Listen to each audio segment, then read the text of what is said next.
The old man will get somebody. Careful. One man disaster over here.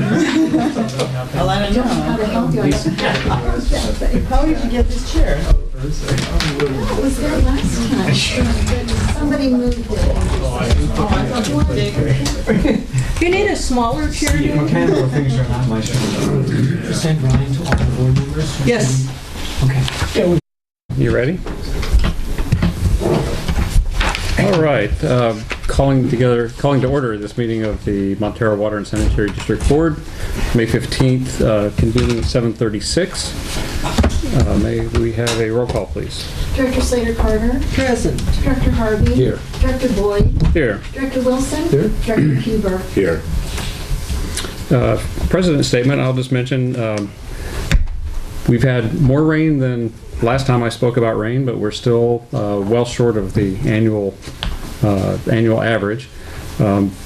Our community is in a much stronger position than many communities in California, but it's always a good time to conserve water, and our community is one of the most conserving communities in all of California, and that's part of why we're in good shape. But it's still a good time to conserve, and I urge you to do so. If you have any questions about that, welcome you to come by or contact our staff. All right, do we have oral comments for items other than those on the agenda? I have two comments. And the first one is that today the California Coastal Commission essentially approved that the submitted documents for the Alta Vista tank are conform with the Public Works plan. So we got the final green light to construct the biggest ever infrastructure for MWSD. So I think that's very good news. Second item, I just wanted to mention that we have Ryan Maroney here tonight.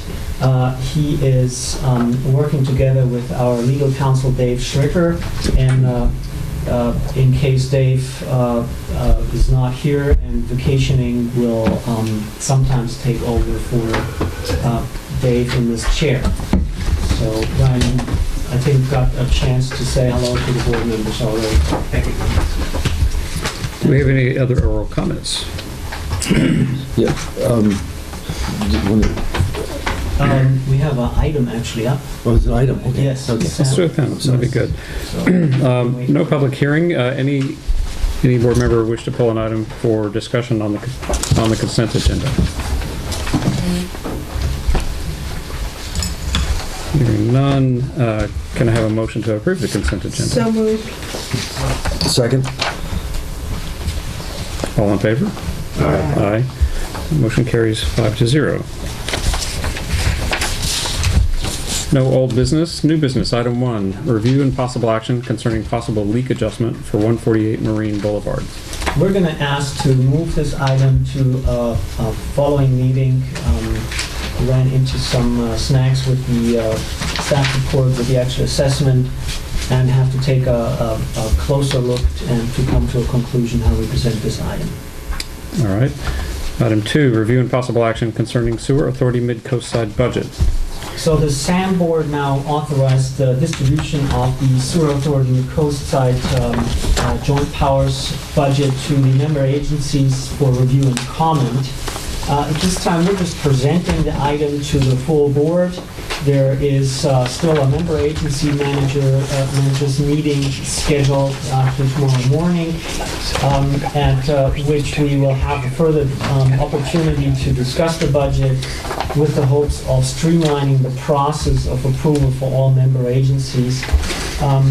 It seems like it's straightforward from here on out, but we've seen issues in the past years, and we have some experience now how to get this best approved by every single member agency. So we're going to bring the SAM budget back for approval by this board at a following meeting. We have, for example, the June 5th meeting that could serve this purpose. We actually have the new SAM manager, Rob Hopkins, here tonight. He is here to say hello, and If there are any quick questions that he can address, we can ask him that as well. He would also like to attend the GSD meeting, so we need to get him to Granada as soon as possible. But Rob, why don't you... Let me just welcome Rob. I'm going to have Jim do the actual introduction, and the reason is twofold. One, Jim is chairing SAM this year and doing a very good job of that. And two, he, as chair, has worked very closely in the process of leading our efforts in the process that led to the hiring of Rob. And I want to take the public opportunity to thank Jim. It's the kind of work that's done unseen by the public, but it's a lot of hard work when done right, and Jim worked very hard to do this right. So, Jim? Well, thank you, Scott. Yeah, I would like to introduce Rob Hopkins. He's the new, why don't you stand up, Rob? Come over here. He's the new general manager of SAM. You know, we had some very qualified people, engineers, and Rob is a very qualified engineer with experience. But we chose him because he is able to work. He works well with people. He speaks honestly and directly, and we really like his style. And he's just a good guy, and I think he'll get along with everybody and work well with all the districts and with us. And we're really happy to have Rob on board. So you want to say it? He has to go to we called him first to get him to come here, and then Leonard Warren called later, but we got him first, and he'll go over there later on to GSD. Thank you for understanding. Which I got a call from Leonard today about 4 o'clock in the afternoon. Sounds about right. Better late than never. But Jim, I did want to say thank you very much. As far as being supportive in the process of getting everything coordinated, you really have gone above and beyond, and it's definitely made the transition process a lot smoother for me. You know, moving several hundred miles and trying to coordinate with my family and everything. I want to say very much that it's been appreciated. One thing I wanted to say is I look forward very much to working with all the agencies together, and I can see it's going to take me a little while to get tied in with the history and how SAM came to be and some of the unique issues that each one of the communities faces. But I really do believe that there's a lot of opportunities for cooperation to do a lot of really positive things with this. With the boards and with SAM, and I look forward to the challenges and the opportunities very much. I look forward also, in the coming year to be a lot more involved in the budgetary process. A lot of the budget that's been brought forward was developed before I got here, and so I'm more than willing to address any questions I can with that. With the caveat that there's a lot I'm still trying to learn on the fly with it, and so there may be answers that I don't have at the point. So wanted to clarify that a little bit first. But with that said, you couldn't ask for a better place to have an office guy. Unbelievable. So, absolutely, I feel very blessed to be here with you all tonight, and I want to say thank you again collectively for the opportunity you guys have afforded me and the faith you put in me. It's appreciated. Well, we will definitely keep you busy. Oh, absolutely, I can see that already. So, should we maybe start talking about actually the budgets, the 3 SAM budgets, and maybe start talking about the content. First of all, I'm very happy to see it made it on place 1 here, physically behind the actual staff report. We have what's called now a capital maintenance budget. And so essentially, I think there were some major maintenance projects that were essentially pulled out of the operations budget and put into this capitalized maintenance budget. And I'm very glad to see that we actually finally see the air vacuum release valve repairs that was really my pet peeve over the years getting installed. So we have some money that Sam wants to spend on this maintenance project, as well as the Montara force main, needs some attention and repairs. So there's an overall capital maintenance budget of $500,000, and it still says ownership distribution here. This is flow distribution. Right. Right. Essentially shows that we would pay $99,000 of those. So that is a change that I later have to point out in our own budget one more time, because that made it into our sewer CIP after Pippin prepared the booklet, the attachment to it, so we didn't get a chance to incorporate that, but we'll talk about that later. So, If I could, just, Clements mentioned the Montara force main repairs and the air vacuum release valve repairs.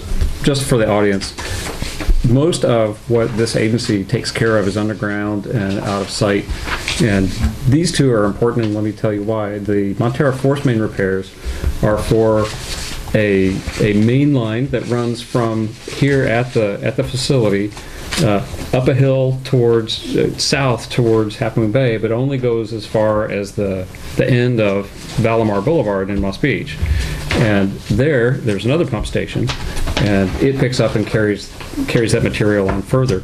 The stretch between those two pump stations has been in pretty rough shape, and has been the source of some leaks that have bedeviled us over the past couple of years. We've been looking for the opportunity to get this repaired. Along with that, about the time that we first saw that stretch of pipe start to develop some serious problems, we also took a look at the air vac release valves, and these are valves that you might think you could just have a pipe and that'd be fine. You just start pumping at one end and it would move on down, but there are pressure differences in the pipe, and when pumps kick on or don't kick on, you get these pressure differentials, and one thing you have to have is something to take care of dealing with letting off the pressure when it gets too high. And it should just be letting off not the fluids, but the air, if you will, inside.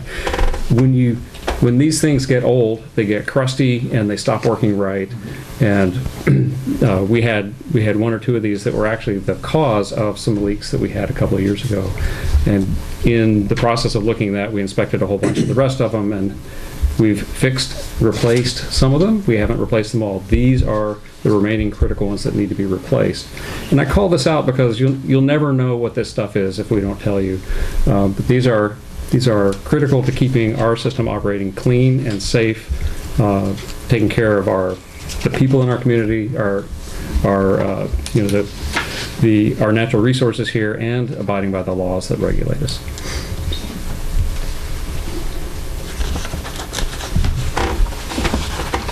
and just as a side note, having attended now for 2 years regular member agency managers meeting, which I'm very glad to see in place, I can tell you that the city of Half Moon Bay as well as GSD both see this also as very important projects and support those. Good. Are there any further questions to the capital maintenance project budget for this fiscal year? I guess my only question is, you must have somewhere in your documents, you must have a 5-year kind of, just like we have here, you've got identified projects down the line or over a period of time. And my question is,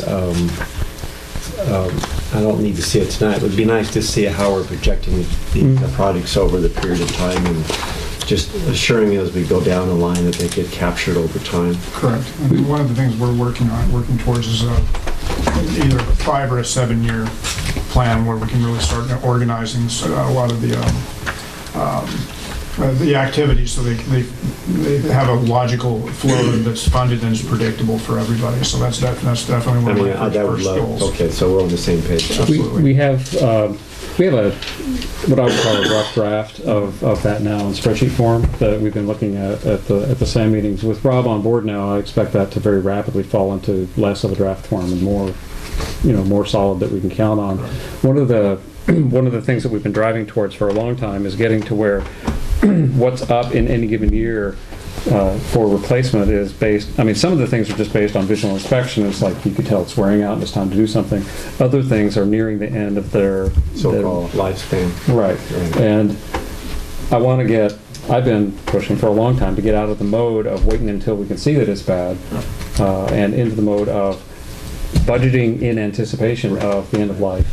It'd be ideal to get out of the reactive maintenance kind of mode and get toward the more. So you think like planned, by proactive, next year at this time, you'll have that more predictable? Well, that should be dialed in by next year, absolutely. Dwight, we've been working on this for a year and a half now, and we're actually hoping to have this ready and during the last budget process, but here we are, and I think we're getting very close. Yeah. No, I just wanted to be assured that this was going forward, so it sounds. No, that's a great question, and I'm glad you're paying attention to that. Okay, should we move on to the O&M budget, the general operating budget? Did you want to touch on the collections budget? The collection, Let me mention, we have multiple budgets. One is the maintenance budget, one is a collections budget, and then we have the operations and maintenance budget, and we also have the administrative portion of the agency, which is split out across the budgets, allocated by proportion. So the collections budget, you can try to guess what that means, but I'll tell you because you might not guess otherwise. This is everything SAM does for the member agencies. That's kind of everything that's not at the plant. So all the pipeline, all the pumps that bring things to the plant, that collects all the material, everything it takes to keep that infrastructure operational. The circulatory system, so to speak. Right, but there is a distinction where we have, each member agency owns a bunch of pipeline of its own. And then there's this jointly owned infrastructure, the pipelines and pumps, that belong to the sewer authority. So at some point, Montara Water and Sanitary District pipes end, which pretty much ends mostly here at the plant, here at the office, which used to be our plant. And then from there, everything to the south, the pumps, the pipes, the air vac release valves, all that are owned and operated by the sewer authority, which means that we've got a pump station down here that Half Moon Bay owns a chunk of. And the one up on Valamar Boulevard, Half Moon Bay and Granada both likewise own a chunk of that, and the pipe in between, and so forth. So the collections budget deals with how we get it to the plant. And am I right about that? Is that there's also the budget where the agencies hire SAM to do line cleaning and maintenance. That's larger than the collections budget. If you want to think of SAM kind of as a general contractor to each agency. So after doing this for over a decade, I get confused about this. This is it. So the collections budget is, forget everything I just said. The collections budget is everything that Montara hires SAM to do to clean our lines and take care of problems as they emerge in our owned portion. Granada likewise contracts with SAM, and Half Moon Bay likewise contracts with SAM. We can ask for line cleanings twice a year, and Granada might say once a year, and Half Moon Bay might say 1.5 times per year. Each agency asks for the amount that they need, and so what we get charged on this budget is a result of what we ask for, not split with the others. The operations and maintenance budget, that budget is a jointly shared budget, one that we're all in the same thing, so every dollar there gets split 3 ways. In this one, three different sets of dollars add up to this. And if you look into it, you can see, here's how much we asked for, here's how much they asked for, so Well, forth. then that brings me to a question. Sorry, Bill, excuse me. So on your adjustment, this one that looks like the three agencies and how this allocated. And I noticed this year that our district had an 8.1% reduction from the year before, but it was 15% from the year before that. And while the other ones looked more or less static. So can you just explain to me why we're seeing these sort of aberrations? So we have an 8.9% increase for Half Moon Bay for the upcoming year. We have a 14.6% increase for Granada, and we're dropping 8.1%, but it looked like the year before we had a fairly steep increase. So there must have been something going on with activity. Well, Dwight, it's based on hours that SAMSTAT works in this district as well as the others. No, I understand that, but what was the cause of the hour differences? That was my question. The cause of the hour difference is essentially, for example, there's emergencies in it. I know we've seen a reduction in overflows, right? We didn't have a single overflow in the last 12 months. That would be one explanation. The other explanation could be that there is an increase in hours on the other member agencies, right? This is a percentage. So I guess what I would recommend going forward is, I'm going to assume there's good reasons for that. I can't tell from just reading the numbers. And so it'd be nice, I think, when we're starting to see these bit of changes, it's just to say, you had a pipe blow up the mountain somewhere and it cost us 80 hours. I'm just being facetious. Some sort of a narrative. But some sort of narrative on that, because I'm very comfortable with the rationale behind it, but by reading it, I just can't make heads or tails out of it, that's all. And it looked like what happened is last year you had a big jump for some reason, and then it was reduced for this year. But if you ask me why, I don't have a clue, just by reading the numbers. And also a lot of the hours that are spent in the district are actually flushing hours. And Rob, we haven't talked about this, but if we look at the last pages of the collection percentage allocation, that's something that I've been talking to every SAM manager over the years as well, and that is that we see a concentration of hours. So I'm talking about this. We see a concentration of hours, meaning that's flushing activity in the month of March, April, and May. And I think that there is no reason why actually the flushing truck can't, flush in the city of Half Moon Bay one day, next day in GSD area, and Montara the following day. I'm always still a little baffled about the monthly concentration, and especially in this area with the geographic challenges that we have, the high number of pump stations. Historically, this district had the highest number of overflows. This now is not the case anymore. But in any case, I think there's a good justification to split this up better and not prioritize one of the member agencies before the raining season starts. That's what I see in this hour distribution, and flush our system after the rain is done. Well, Clemens, what I suspect is that may just be happenstance of how the operation was set up in the beginning. It was probably, and I'm speaking to something I haven't had a chance to really sit down and study with Tony yet. But when you look at how I believe it's been organized, is it was at some point in time they started doing the work, and they just started, say, working through the map, if you want to imagine clockwise.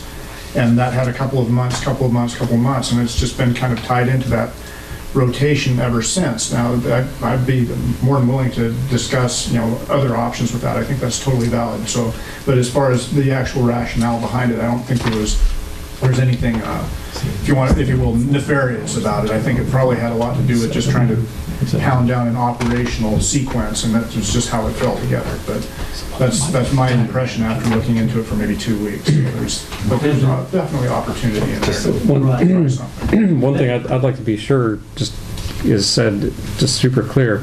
Going into the wet weather months,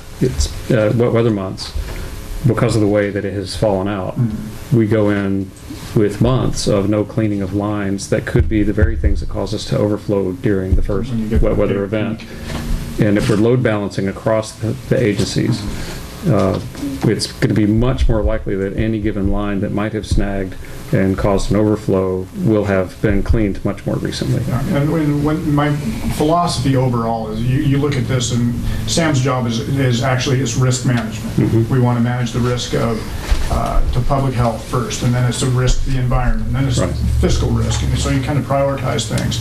And over time, what I would like to do is get a cleaning schedule that's more based on kind of a risk analysis. Where do we think we're going to be most likely to have an issue when we get that first big wet weather event that pressurizes everything and scours the sand through it and everything else, all the other issues that seem to be really prevalent here. Bill, you had a question or comment? Oh, just a real quick one. You take a look at that, I guess it's page 16. Well, I showed it 16, I'm not sure exactly. You know, that's another good point, let's add page numbers to Yeah, that would be a big, big help. Okay, so anyway, where it says collection and percentage allocation. So if I'm looking at this right, just to make sure I understand this, that for every dollar that Sam spent on servicing the whole system, 34.43 cents were spent in the MWSD territory. So is that a correct understanding? Yes. Okay. And my point was that this is a much more complex system than Granada or Half Moon Bay. I think Granada has one pump station, otherwise it's entirely gravity flow. And Half Moon Bay, I think, has 2 pump stations. They're mostly gravity too. And they're mostly gravity. We have, what was it, 12? 14 plus SAM stations, plus about 25 minor stations, plus about 15 private stations. Okay, so that gives you a sense of the huge difference in complexity between these, and also when you're talking about risk management, every single one of those pump stations is a higher probability of failure than just using gravity flow. And so I've got to get that number from you, because I remember Lou telling me the number when I got on the board some years ago, and I thought it was like 12, but he didn't have all the minor ones and all the private ones. The minor ones and private ones. And those may, particularly private ones, can be some of the more problematic ones.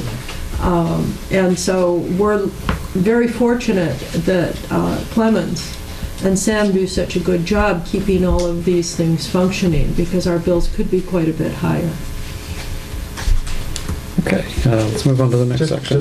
Just a clarification, I'm reading the box on that same page. I just want to make sure the numbers are correct. You have calendar year 2012 with 39.25%, but then you have the rate for 13-14 based on 39.25%. And then you have 2013, 34.43%, but then for the 14-15 rate, you have the same number. So my question is, what numbers are off here on this? The numbers don't gel, that's all I'm trying to say. So is the 34.43, is that for calendar year 2014? It's I mean, the numbers that you're seeing are used after the year in which we collect them. and so that becomes, that gets forwarded to the next year? Right. Is that what's ordered? Right, so, Okay, I get it. Yep. Thank you. yeah, that gets everybody. Okay. All right, that's all. Okay, next section. So that was the collection system. Now we're going to the O&M assessment page. I think that's probably the page that everyone looks first at. I, of course, encourage all directors to look on the line item budgets as well. If there are any questions, I can ask them tomorrow. Rob and I can ask them tomorrow to sound staff and other agency managers. Now, in essence, we also see a reduction of 5% in this. So the current assessment was, for the current fiscal year was $657,000, and we see a $33,000 reduction off that, down to $24,000. So this is all good news. Essentially, this year we are paying less to, actually overall we're paying more to SAM than we paid in the past year because we didn't have this capital maintenance section, right, that now is removed. But with not considering those projects, we actually see a reduction in those costs, and that's probably why, because I think there were in the past budget also some maintenance items in the O&M budget. In the past, we've actually seen a capital section of the O&M budget, for example, and the format changes, not every year, but this year we have a bit different format. I should mention too that last year we had we didn't do a lot of our capital projects last year. And with the recession before that, there was other things where we deferred maintenance. So one of the philosophical things that the SAM board is doing this year is trying very gently to play catch up. So in looking at the bottom line, we took a good hard look at the bottom line to see just how far we could go against that big spreadsheet of all the projects that have been deferred. Even things like the air vac valves were deferred, which was, I think, cutting a little too far. But when you're looking at this, that's part of the subtext of how this whole thing was put together. So each piece has changed a little bit up or down, but in the main, you're going to see a bit of an increase, but when you look at where the money's going into taking care of some of the things that didn't get taken care of recently over the past few years. And we had the discussion actually last week. I asked Tony and Jeanette if we can expect a refund. SAM at the end of the year usually returns monies that they collected for the budget but didn't spend. And even though line items of projects that were in the budget weren't implemented, we still don't expect to receive a refund at this time, so essentially they needed more money. And that said, I want to point out that while SAM passes this budget, they can always come back to the member agencies during the fiscal year and ask for more money. We have now a reserve fund set up for this purpose that should help buffer this, but in essence, SAM could come back and ask for more. As far as the refund, we talked about this last week when we got together. Where we're at now is we're about 78.8% of budget spent on about 83% of the target for this coming month. So is there a possibility that some will come back? Yes, maybe 5%. A lot can happen in 2 months. So it's kind of like, to my mind, it's like paying your taxes. You hope you get something back from the IRS, but until the day comes, you don't really know for sure exactly how much is going to come back. But we'll try to keep the expenses and everything in check so that there'll be some nominal refund. But if I had to guess, I'd say 5% maybe. When it comes to the highlights of the O&M budget, maybe help me try to remember. It was some time that I discussed this, but I think there's actually not many changes to the prior year's budget. I believe you're adding a position or filling an open position at this time, so that is, I think, a change that we're going to see in labor cost. But you have a reduction of professional services of $141K. What are you not using this upcoming year? What I suspect, and I'd have to check in on this, but that may be there may have been a professional services budget for the interim manager. I'm not sure what's reflected, but that may be it. That figure sounds about Yeah. what that would have. We've also resolved a couple of outstanding issues. Okay. But yeah, I think that was the bulk of I think it. that was what the one. Yeah. We have that information for you. We can do that. Thank you. Okay. So it's worth sharing with the audience, for the general operating budget, you never know how your money's being spent, but, and I'm sorry we don't really have a graphic that's going to work on camera, but personnel is a little over 1.2 million. Utilities are, this is like electricity to run the pumps is almost $300,000. It's a pretty big PG&E bill. Professional services is about the same, a little over 300,000. Chemicals, things like the hypochlorite used to kill off virus and bacteria in the water, is 192,000. Dealing with the solid materials is about 175,000. Maintenance, because things wear out when you're running a sewer facility, things wear out, they corrode, they break, 695,000. And then all other stuff is about 300,000. So the people that we have at SAM are the biggest portion by far, but power, maintenance, those kind of things are big.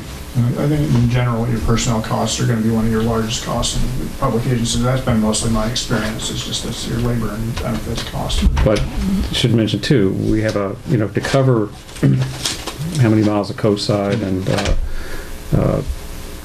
the entire population of the coast side, we have about a dozen people. Mm-hmm. No, So it's not a big staff. Very lean organization from what I've experienced. A number of these people are on call if things go wrong and can be called out in the middle of the night, in the middle of a storm. And it's a fine crew, and they get the job done. And I got to say, over our time doing this, we've seen SAM get better and better every year. Catherine. My question is maybe more to a future budget, but when the plant was finished, one of the projects that was postponed was, I think, a methane generation power component using the methane gas. And it was decided when the plant was finished, which was going on 15 years ago, that was too expensive. But I believe that some of the internal components were built into the plant for that. And I'm wondering if we shouldn't have taken a little money to look at that and see if the costs haven't come down as a way of maybe cost effectively reducing our electricity bill with the cogen kind of. The technology's made a lot of pretty significant leaps, and some of the costs are down. We could definitely look into that, and it would be worth pursuing. I mean, you basically have a resource there that you could use. This was good. And who knows, maybe there are grants for cogen kinds of things that are not going. We look at it periodically, and it's about that time again. In the past, we had, the first time we looked at it that I was aware of, the equipment that was currently available really wasn't the kind of equipment designed to be cycled up and cycled down on a lot. But cogen has really come a long way, I believe, in the decade since. We don't generate a whole lot of methane. That's kind of, and I'd say that's the problem. It's not the problem. It's a good thing, but You're right. there's just not as much there to recapture as, say, for example, at Redwood City's facility or EB Mud, or at EB Mud, if you didn't do it, you'd be crazy. But here, it's on the cusp of being doable. Pippin, do you have any questions or comments about the budget that we should consider tomorrow, or that you think Rob should hear at this point? Specifically about the budget, I think you have covered some of the high points. I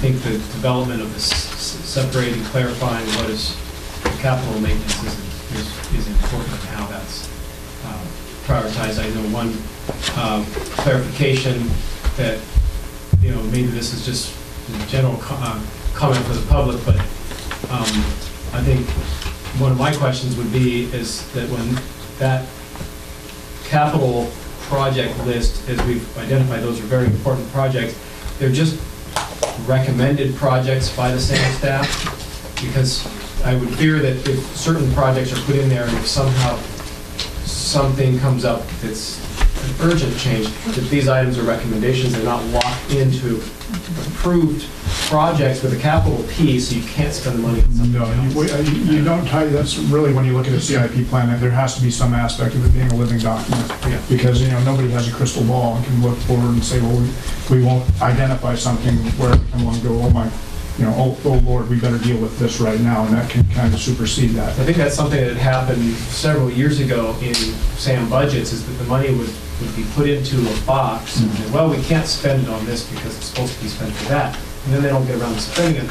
It's for whatever happened, priorities change, or something happens, and you don't get to it, or the project's postponed, then you're stuck with either giving a refund or holding it till next year, and then... No, there needs to be a degree of flexibility, and that's just a matter of keeping everybody up to speed on where you're at, and then taking a look at that budget every year and making sure that it still tracks with what you've identified as far as maintenance concerns over the previous year. I'm glad you raised that issue. What we're contemplating doing at the next meeting is giving our approval here at this board for this budget. And then once Granada and Half Moon Bay and we have all done that, it would come back to SAM, where the SAM board would then give the final approval, which is conditioned upon all three agencies approving separately. There's been some confusion in some parts about what that meant about the projects that were in the budget. Each project before it's initiated has to receive SAM board approval again. What this does is approves the budgeting of the money, not the particulars of the project. And to Pippin's point, if needs come up during the course of the year, the SAM board, bring it to us, present the case, and we can authorize, look, we've got money, we can retarget it based on the priority. Those are rare. So it's not the kind of thing that I've seen abused. So I don't think anybody's too particularly concerned about that. But you do have the flexibility to bring things to the board because of exigent circumstances. The other comment too, which is a little outside the budget scope, but in that process, which is the last year and a half, particularly the last 2 years, all the member managers have been working to have a dialogue with the SAM manager and the SAM staff. So these items like the $600,000 bucket for plant maintenance, some of the member agencies say, well, we do own a portion of the plant. Can we just review what you have in mind? Because it impacts us pretty substantially. And there was a real gap in communication for a few years. And some pretty big $1 million, $2 million, $3 million projects were proposed and then dropped on the member agencies. And they're all saying, whoa, is this, we didn't know this, goes back to your point there, Director, about having a 7-year plan. So obviously the details of whether Tony has to change out a tank or something like that, but for the ideas of cogen, for example, I think the member agency should be able to comment on Well, absolutely. I look at this as a collaborative process with the goal with similar goals in mind, and it's mostly a lot of my role, as I see, is going to be facilitating communication between organizations.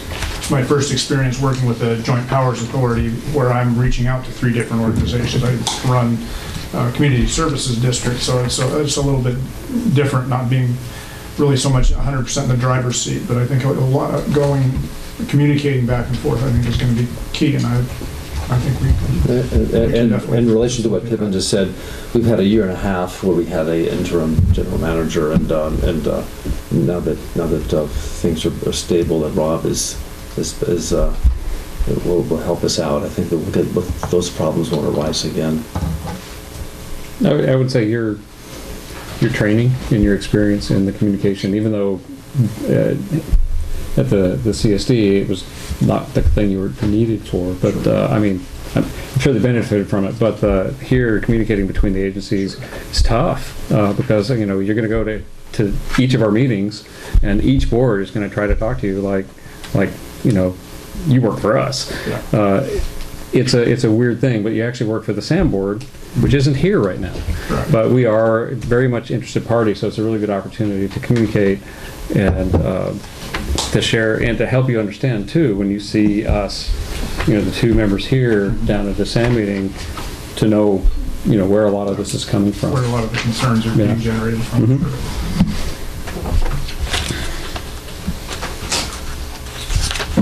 Okay.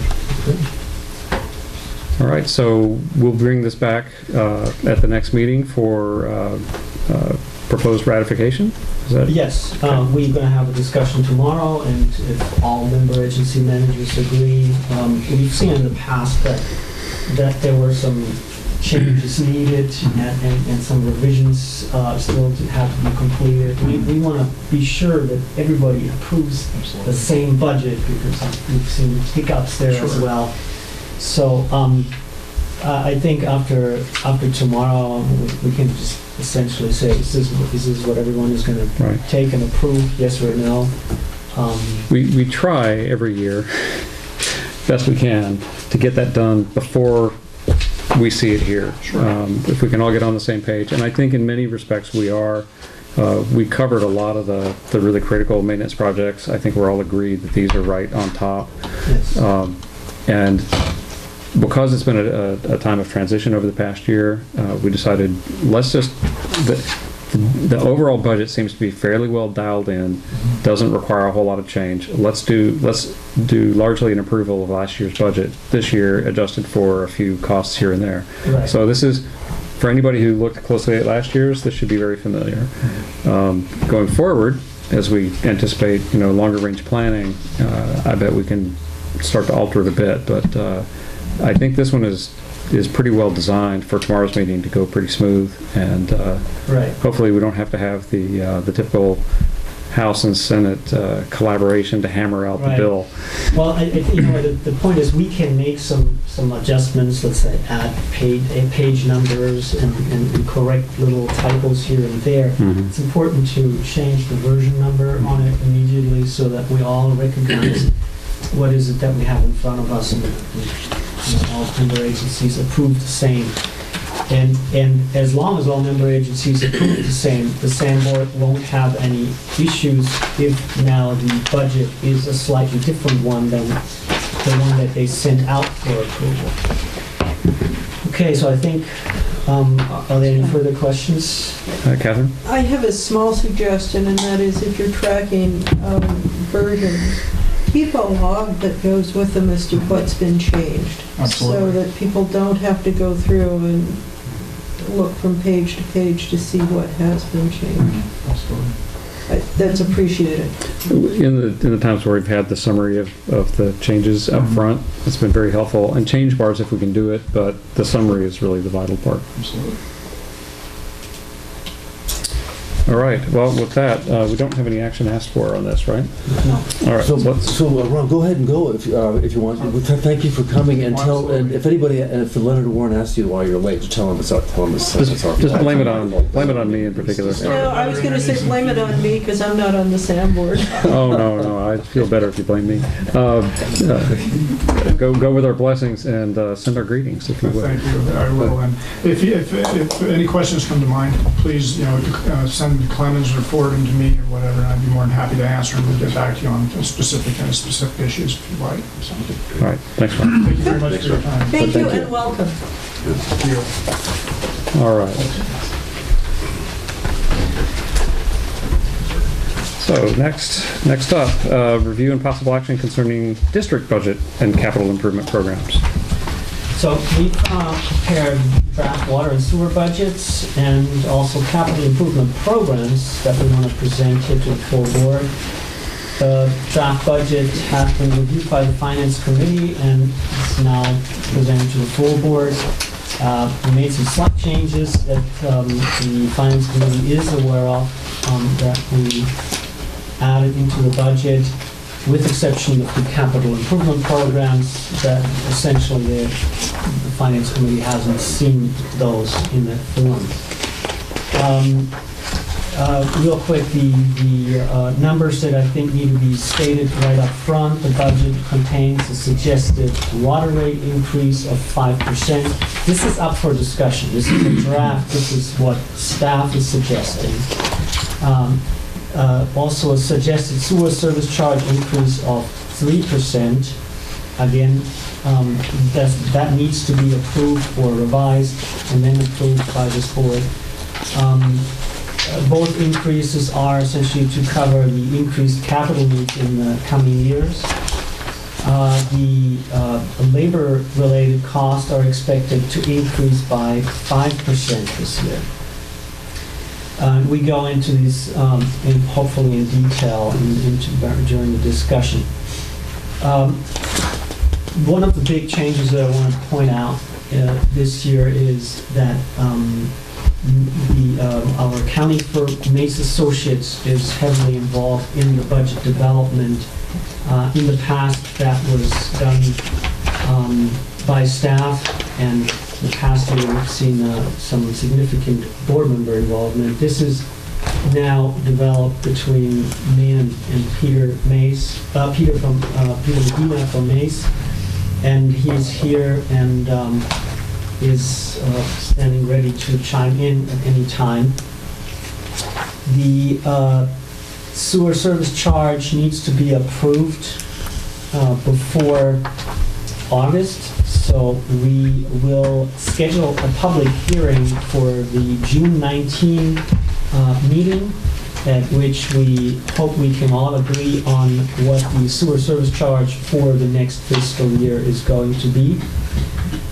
And that means that the budget approval is scheduled either for the next meeting or for the June 19 meeting. Ultimately, the recommendation after our discussion is simply to review and discuss, no action required tonight. So this is a work in progress, and this is a status report of where we are.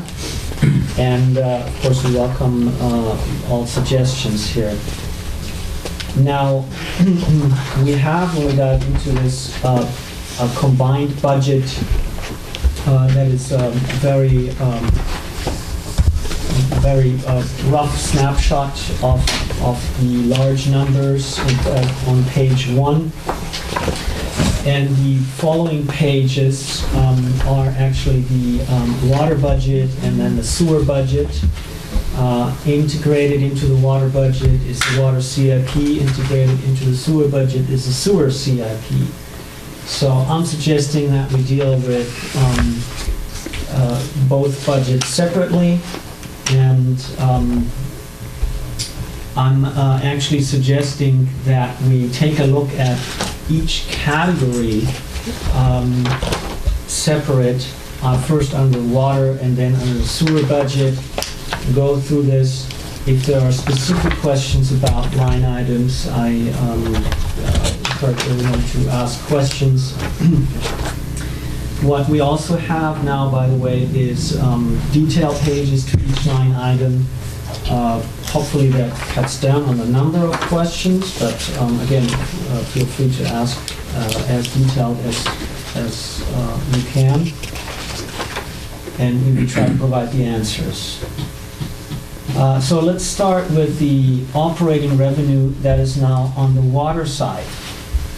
I want to point out that, before I do this, I want to point out that, of course, some line items are shared between water and sewer. And we can let you know which ones those are. For example, the very first one, the cell tower lease, there is split between water and sewer on the operating revenue. Just a general statement. Now, let's dive into the operating revenue. We actually, the proposed budget looks at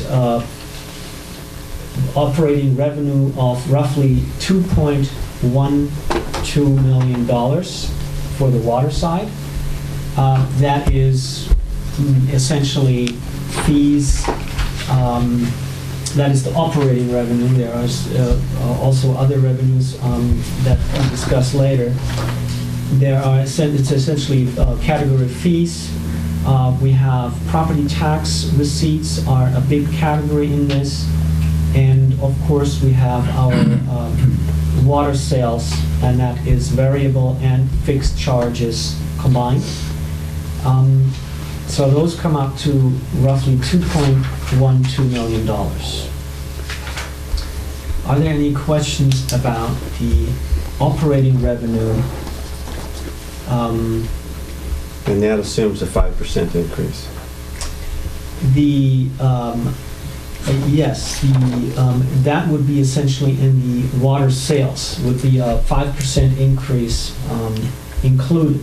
So what we did on the water sales is we assumed similar level of water sales than in the current fiscal year and added 5% on top of that. And your water sales to date compared to last year, has it been running equal, same, more, less? What's been running with the drought? More, but you can say very negligible more. It's the same. So there hasn't been anyone turning off the water? No, it's we were Okay, talking I'm just about curious. half a day demand more. No, I'm so just it's curious the same. whether your assumptions, your water consumptions are, so your water consumptions are about what it was last year based on current use? Yes. I think that's partly because I just signed a half dozen checks for people putting in low-flow toilets and energy, water efficient washing machines and so on. But our water district, Tanya, correct me if I'm wrong, is the lowest water use district in the Bay Area, or among the lowest. So for us to cut water in response to the drought is asking a whole lot. As you know, when you've driven around here for years, we don't have a lot of lush lawns to convert to Yeah, I'm not. succulents. Yeah, my question wasn't so much about criticizing or conservation. I just want to know if we're expecting a drop in use for the next year or whether we're going to be the same. And that was it sounds like the use of the water is just maintaining itself. It's difficult to predict. This number is very difficult to predict. We see also slight seasonal changes that we cannot work in there. Okay. So what we took a look at it. What we see is it's the same. Okay. But if it drops off in this month that we haven't considered, explain. Well, I'm just kind of curious. It sounds like it's holding steady, so that helps with your Yes. assumptions here. Yeah, we don't expect a lot of elasticity in the results, barring some major thing. Yes, but what I want to say is your question is very good because a slight change results in huge dollar numbers on this figure. That's something that we shouldn't forget. So the assumption is my best professional opinion, Okay. but the variations on this line item are enormous, not in percentage, but in dollars. About 11 years ago, we've seen a change in how the community responds to, especially hot weather. About a dozen years ago, we had a situation where our biggest tank was draining down fast and below the halfway point, and CalAm and board members and district staff went to the post offices to ask people to stop doing outdoor watering. And in pretty short order, in a matter of hours, we saw a turnaround on that. But that was a behavior that we saw a dozen years ago. When it got really hot, water use went up a lot. That was before the acquisition of the water. That's right.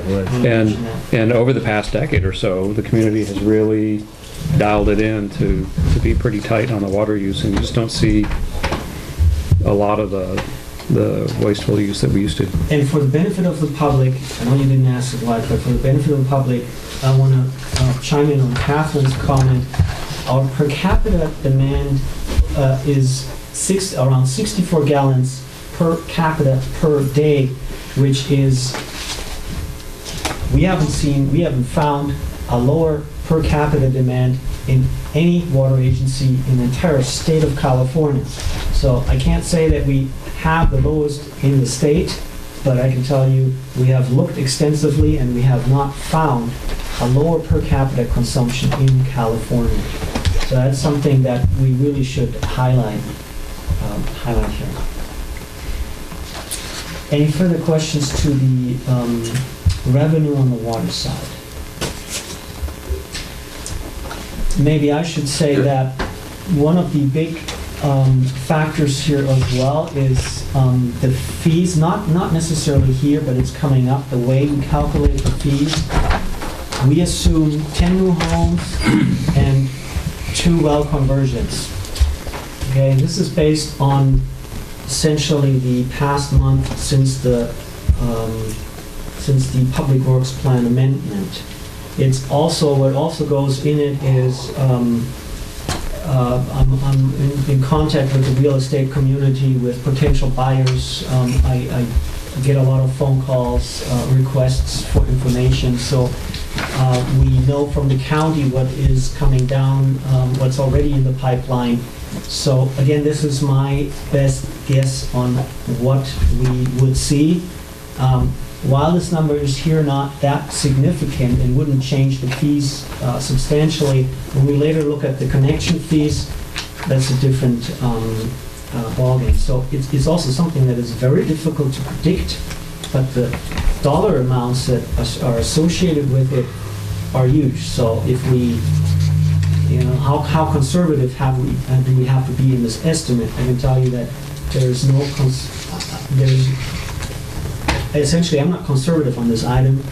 My opinion is really that we are going to see around 10 new homes and 2 new well conversions, 2 well conversions.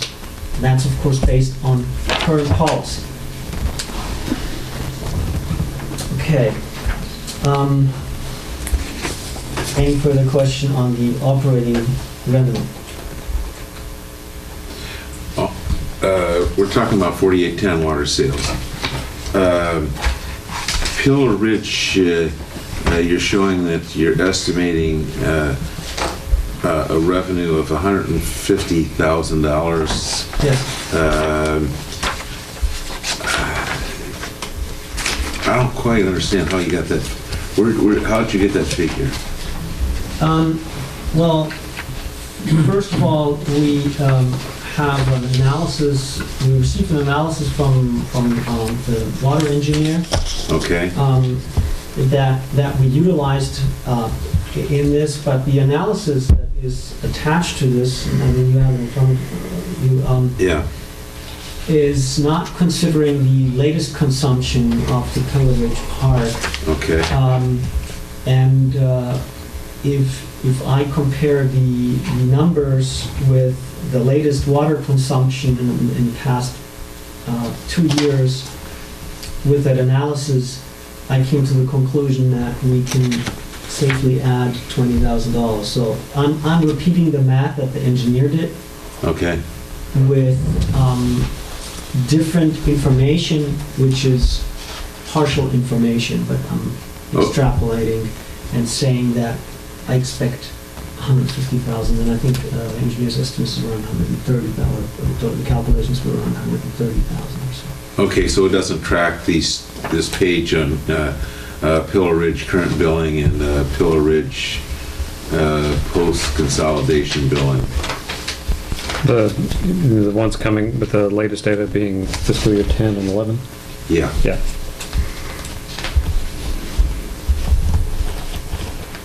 So that information's there just to sort of give a ballpark figure, right? These two charts for Pillar Ridge. If I understand, you're using that as the basis for the projection. This is the basis for the projection, and then I'm essentially plugging in other information, partial information, and we don't have complete information for the past years, but extrapolating that information, essentially it's weather flows that I'm using, Okay. that lead me to believe that we can calculate on $150,000. Okay. Again, I mean, it's very difficult to predict the accuracy of water sales. Right. We've been very lucky and see this very constant, and I think that's something that I pointed out that's very notable. So I'm hoping that our predictions are fairly accurate, but we had years in the past where this was way off, up or down. And that's why I'm hesitant saying that we can predict this very good. But on Pillar Ridge, our chances of predicting that are better than the district as a whole. According to that chart, it looks like they're remarkably consistent. Yes. Yeah, so, okay.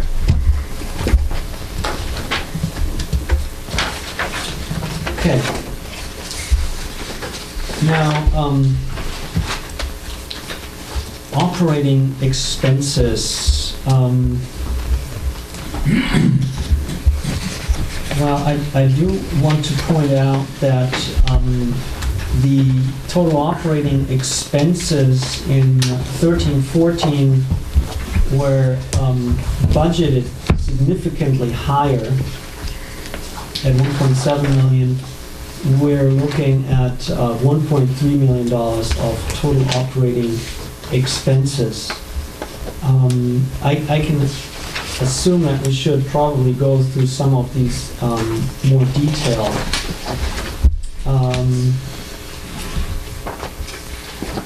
And let me see, some of these highlights that I see there is, for example, let's take a look at the wages. That's something that we discussed with the Finance Committee, and was glad to hear support from the Finance Committee at this time. But I mentioned already before that we applied 5% to essentially to the total wages number, and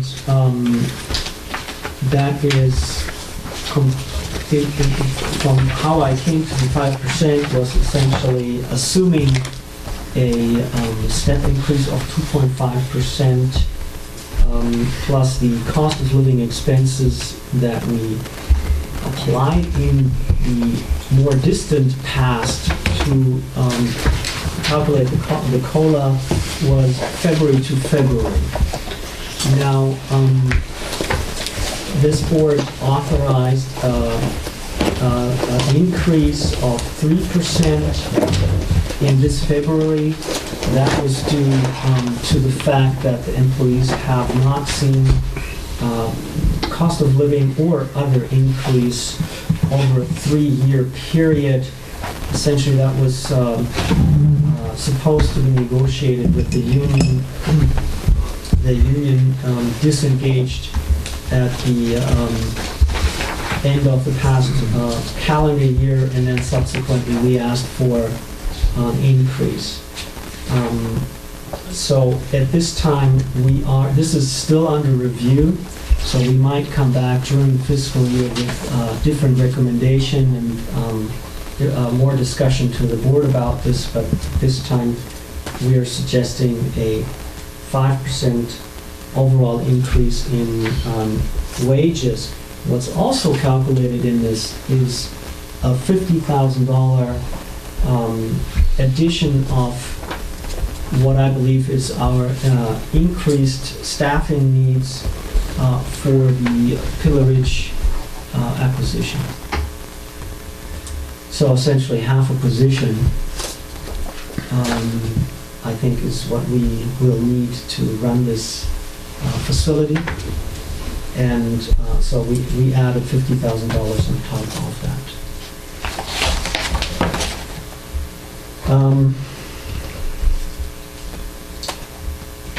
Then let me take a look. What else is there that I think is very noticeable or needs to be highlighted? Well, let me ask the directors if there are any questions about the many line items under the operating expenses. Well, if I'm reading it right, you're showing a $300,000 reduction in total operating expenses for this next year. Is this shifting the Yeah, I just administrative staff out of this budget into another budget? I just want to- Partially, it has to do with how the labor cost was allocated in the past budget. And I'm going to ask Peter to help me out later how this was, but in essence, the idea in the past budget was a very different one, how we look at the labor allocation. We are now going back to what we've seen in all the years before, which is essentially a clear separation between certain positions. Let's say my position is split 50-50 between water and sewer. And We see the same with the superintendent, who spends quite a bit of time on the sewer side, working for sewer side as well. So we see a separation between single positions. Okay, that so is I defined. have an editorial here.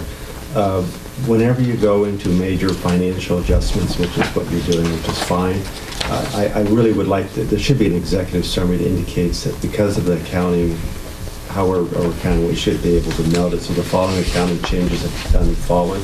Because if you look at this, it looks to me like you have a $300,000 reduction in personnel costs or operating expenses, but what you've done, it looks like to me what you've done is you've correctly allocated where your expenses should be, which is fine. But the problem is someone like me who doesn't know any of that, you lose it. So if we can, by the time that we get to the final vote, you got a comment? Actually, we included that in the detail pages, 5800. There is a reconciliation between the two ways of budgeting, the administrative and the operational being separated last year to how we're doing it this year.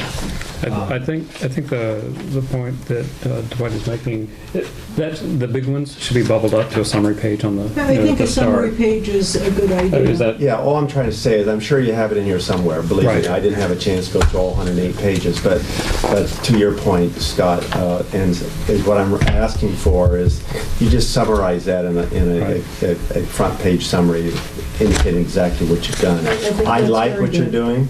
It's just that I can't track it very easily, Right. and that's the issue. yeah, there is a, I assumed there was, but but I hadn't gotten to that page either, so to your point. I was. No, Well, but I mean, it's- the $300,000, I mean, when you look at it and say, yes, it must all be here, and there because, you know, got really big, you know, huge number, and there's nothing there to correspond with. Exactly. But yeah, the large part actually is the water purchases. We had budgeted $280,000 for last year.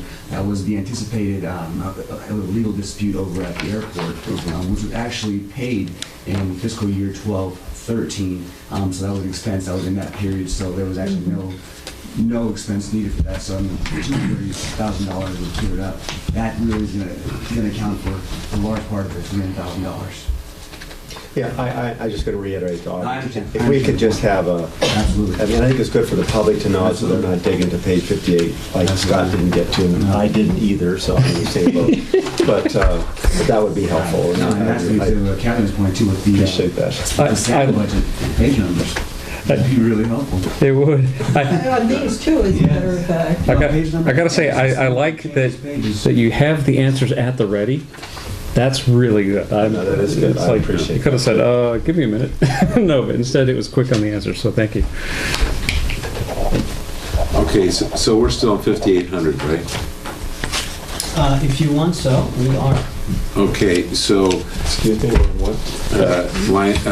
It's the, item number 5,800, which is the labor it's the allocation. account, Thank you. sub-account, whatever. Okay, so in the description on the detail page, it says, for fiscal year ending June 30th, 2014, the district decided to experiment with the separation of district activities between operations and administration, or administrative. Labor, wages, and benefits were expenses that were reclassified between operations and administration. And so that you're proposing to go back to where you combine the two together. Yes. Okay, give me the rationale for that again. You want to chime in here? Well, 7 people, 7 person on the staff. The lines are often melded between, you know, admin and operations. I, in my vision, and discussing with Clemens, and you know, we're all here operating toward the common goal of running this district, and that was really came behind. And then just the difficulty that we saw last year with breaking out the different positions and the different percentages for different personnel here. It was, you know, small, 10% here, 90% here, and it was this spreadsheet that was, you know, believe it or not, I mean, it took for 2 I And it's effort to, understand, the one we had before you, it was a little bit more difficult than that, so we decided that, that to just kind of scrap that idea and just call us all operations. If I could add that it's a burden on staff. Right, They're that's- not attorneys, they don't ding every 10-minute increments and then bill accordingly. They work on things and get them done. And so if Judy had to change from looking at checks and then write down what time she started checks for water and then move over and write down time for checks for sewer, that adds to our cost of labor as well. And it doesn't add anything either to the budget or to the functionality of the district. That's one of the reasons why I asked Peter to answer the question, because essentially someone has to account for this, for these separations, and we all are, we all are carrying out the garbage and, doing, are essentially, we have many functions. Every single staff member in this district has many functions, and there is no clear separation. It is a nightmare to track, and plus, it simply isn't a standard procedure for most special districts or other agencies. So, Even community services districts with multiple functions. right. Well, that's not exactly true. Both the North Coast and CCWD both do split those out. That's correct. I'm Yeah. just saying that it's not, that there They're aren't both only water agencies districts. that are doing that, but what I'm saying is that the majority of agencies like ours are not. Wait, I don't understand, Bill. Okay, The so- North Coast and CCW are water districts, where sewer and water. I don't understand your point. Okay, but basically what they're doing is that by the rationale between allocating for, between administrative and operational labor is to be able to manage it both more effectively. I believe that was the rationale for splitting this out to begin with. Can you explain to me how this would change management in the district if we would know those numbers? Well, that's my question to you, is that in fact not a valid rationale? To me, the way I manage budgets, and I look at the workload, I look at how many people it's going to take, and I expect the manager to apportion the staff that we have across those job responsibilities. And if he has more people than he needs, I expect him to bring to us the reduction. And if he has more work than the staff can handle, I expect him to bring us a request for either a change in something that would change the workload or a change in staffing levels to accommodate. That's how I'm doing it at work too. I mean, we're in my professional job. Catherine. This district is so small that our manager and our supervisor both know generally where the staff is at all times, including where the trucks are. And they pretty much manage by being here. It's different if it's a large company with 5,000 or 10,000 employees, or even in my companies with 80 employees. We know what people are doing, and we don't ask our managers to account for each of their tasks. I think it's the difference between a hands-on kind of company like you've been involved with and one that is large and diverse and has multiple layers of management that need that kind of documentation. I think it's fiscally irresponsible to get lost in the weeds of record keeping when our major function is the public health and safety and keeping our pipes flowing with good water in and bad water out. Okay, so what was the rationale for splitting it out in the first place? Chris Tholog asked for it. Well, I think it makes sense to do what I call due diligence, to have it separated to your best ability. I'm not sure, Bill, that we need to account for it every 15 minutes. And this is, to me, my only issue is that we just noted in the executive summary how you're doing it and take your best shot at it. And if there is adjustments that have to be made, you make it the following year. But I think this, to me, works just fine. And I mean, I like the fact that you're separating it out, and it does help this group.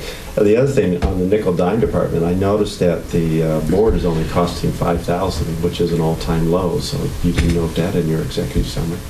That means many less meetings next year. I'm banking on less meetings. Well, then maybe we should raise the Yeah, fees for the directors. we're losing money here. I actually wanted to ask, on a kind of a related topic, we may not be there yet. When we get to the section on elections, I want to come back to that, but let's keep working through in order. Yes. Are we not Oh, there actually, yet? We are there, no, yes. we passed it. So election expense, have you taken a look at, in different election years, it costs a different amount based on the number of elections that are happening and the number of, it's a very complicated thing that the county does. Have you taken a look at what might change with our election expense were we to change our year from, I think we're odd now, if we were to change to Like even? what the city did. Yeah, well, Yeah. the city kind of led the way on this, and we've had a request. Multiple requests have come to me saying, "Why don't we look at that?" I'd like to look first at what that would do to the expenses. Fire district looked at it and decided it would save them significant amounts of I money. think it's a fairly straightforward number to get. If we were to talk to county elections, I think they could tell us. I mean, the answer is no, I haven't, but that's a good suggestion, we can look into. It would just, even if we save something, I mean, right now we've got a budget, I think it's 10,000. I mean, so if we were particularly clever, we might be able to save a few thousand. It's not going to be a big number, but It's 10,000 per function.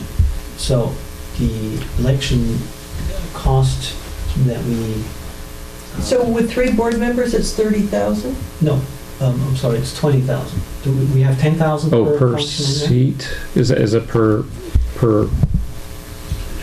Oh, 10 and 10, so for water and sewer. So Oh. it's 20,000 total Okay, for all right. for any number of directors. So if we can save anything significant, I'd love to know. Well, I think there's two parts to that question, and one is the savings, which you're going to, I mean, there's two savings. One is to the district, the other one's to the candidate, because they also prorate out what you Mhm. paid for your little article or that section you That's write. So Yeah, I'd there's forgotten that. about that. Yeah. But I guess the second part of the question would be, and also the directions we would have to consider in making that decision, because that also impacts terms. Oh, yeah. This is one of those things where I'd like to get some information before we even. At a later date, soon, I'd like to put it on the agenda so we can discuss it. But I think that would be essential, knowing that going in. Okay. Thank you. All right, then, if I may, I'm gonna start changing, going down, further down to the non-operating revenue expenses. And now this is, essentially, this is the section where we see more restricted funds in general. For example, connection fees that are dedicated to be used for capital exclusively. Again, the same assumptions as I mentioned for the other fees. We assume 10 new homes and 2 well conversions, which we show at roughly $122,900 income. Now, again, it's very tough to predict because we don't even have history issuing connections really, so it's something also, it depends on the financing. We see the financing, we see the banks start issuing loans again for construction projects. Remodel is the first indicator. We see, if you take a look at the numbers in the budget, they're somewhere, but we see actually our the fees that we collect due to remodels increased significantly in the past fiscal year. They're higher than anticipated.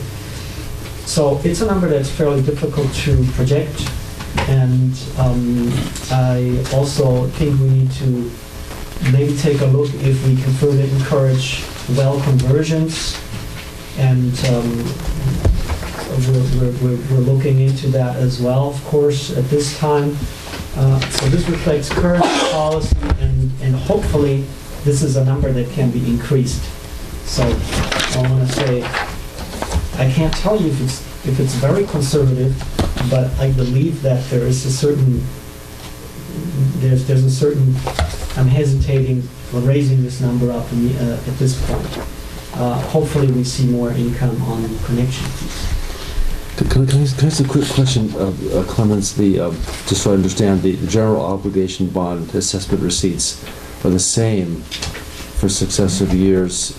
That reflects that there are more people, that the share is divided, and the assessment is the total assessment is the same, but the more people sharing in that payment. It's also, since it's based on property value, property values have changed, so it might change for the individual owners, and the property value increases, so the actual assessment for the individual, for the existing homeowners is The ones that don't sell. The ones that don't sell. Okay. Right. But also for the benefit of the public, we refinanced the general obligation bonds, was it a year and a half or so ago, and lowered that assessment number significantly. So folks are actually paying much less than we anticipated they have to pay in this current fiscal year, or this coming fiscal year also. All right, so then we see the financing expenses increase, and that's something that we probably should take a look at with the capital improvement program on the water side as well. But the bottom line that I want to point out is really that essentially we see of $736,463 that we collect in revenue that we don't plan to spend on the operating budget. And that means, in essence, we can transfer it to capital, we can set it aside for reserves, or any other purpose that the board might approve or suggest. At this point, we're suggesting to transfer all that money to the capital improvement program. We had a rate study that was essentially started, that was presented to the board last year and was never approved, that looked at a potential rate increase, and again, it was never completed, but that is something that I think will be due this coming fiscal year, and we also have money budgeted for it in this budget. Where I'm trying to get with is the rate increase. The suggested rate increase of 5% would get us to the Prop 218 limit. In essence, what we're suggesting is to increase the rates to the Prop 218 limit. That's what we're right now suggesting. That's something that we can do without going through the Prop 218 process before we, and we then have to anticipate for the next rate increase, we would have to produce a rate study that allows us to intelligently determine the amount that we anticipate we need for the coming years. The number of years is something that the board can decide on as well. Some agencies go out through a Prop 218 process every year. This board has tended to go out for a 2-year Prop 218 limit. The last Prop 218 process was done in 2010, so we anticipated having to go out for a rate increase for another Prop 218 process in 2012, and we were able to operate with less money and saved wherever we could. So we extended that Prop 218 limit for 2 more years, and here we are in 2014, not having to go out hopefully not having to go out for a rate increase. Now, we'll have this discussion if we take a look at the overall numbers. A rate increase beyond the Prop 218 limit. Beyond the Prop 218 limit, yes. Exactly. I mean, there are on the water side some questions that I'm going to raise when we look at the CIP. Essentially, there is some money missing, and we have to figure out how we can come up for this. But When you say missing, could you clarify? what I'm trying to get to is that the capital needs this next fiscal year could be higher than the $736,000. So it's not missing, it's money that we'd No, like it's to not find a way to You're right. address that need. Yes. Okay. Thanks for the Just clarification. I understand how the language happens, but I apologize for that. No. Well, I think that's a good clarification. I was just reading today that, at the special districts meeting, all the other special water districts, special districts with water, mentioned that Hetch Hetchy water rates are going up 30% next year. Now, that's not all of their budget, but according to the SFPUC website, even CCWD gets 90% of its water from Bowska, from SFPUC. And then today I got a note that said Pacifica just passed a budget where they're going to take $2 million a year out of their sewer budget, out of their sewer funds, to fund the fire bond and the police bond. So the good news is we're a very efficient water district and sewer district, and all of our funds go to water and sewer. But the San Francisco PUC water rate increase, according to Westboro, and I've forgotten the other one, they expect to be raising their rates 10%.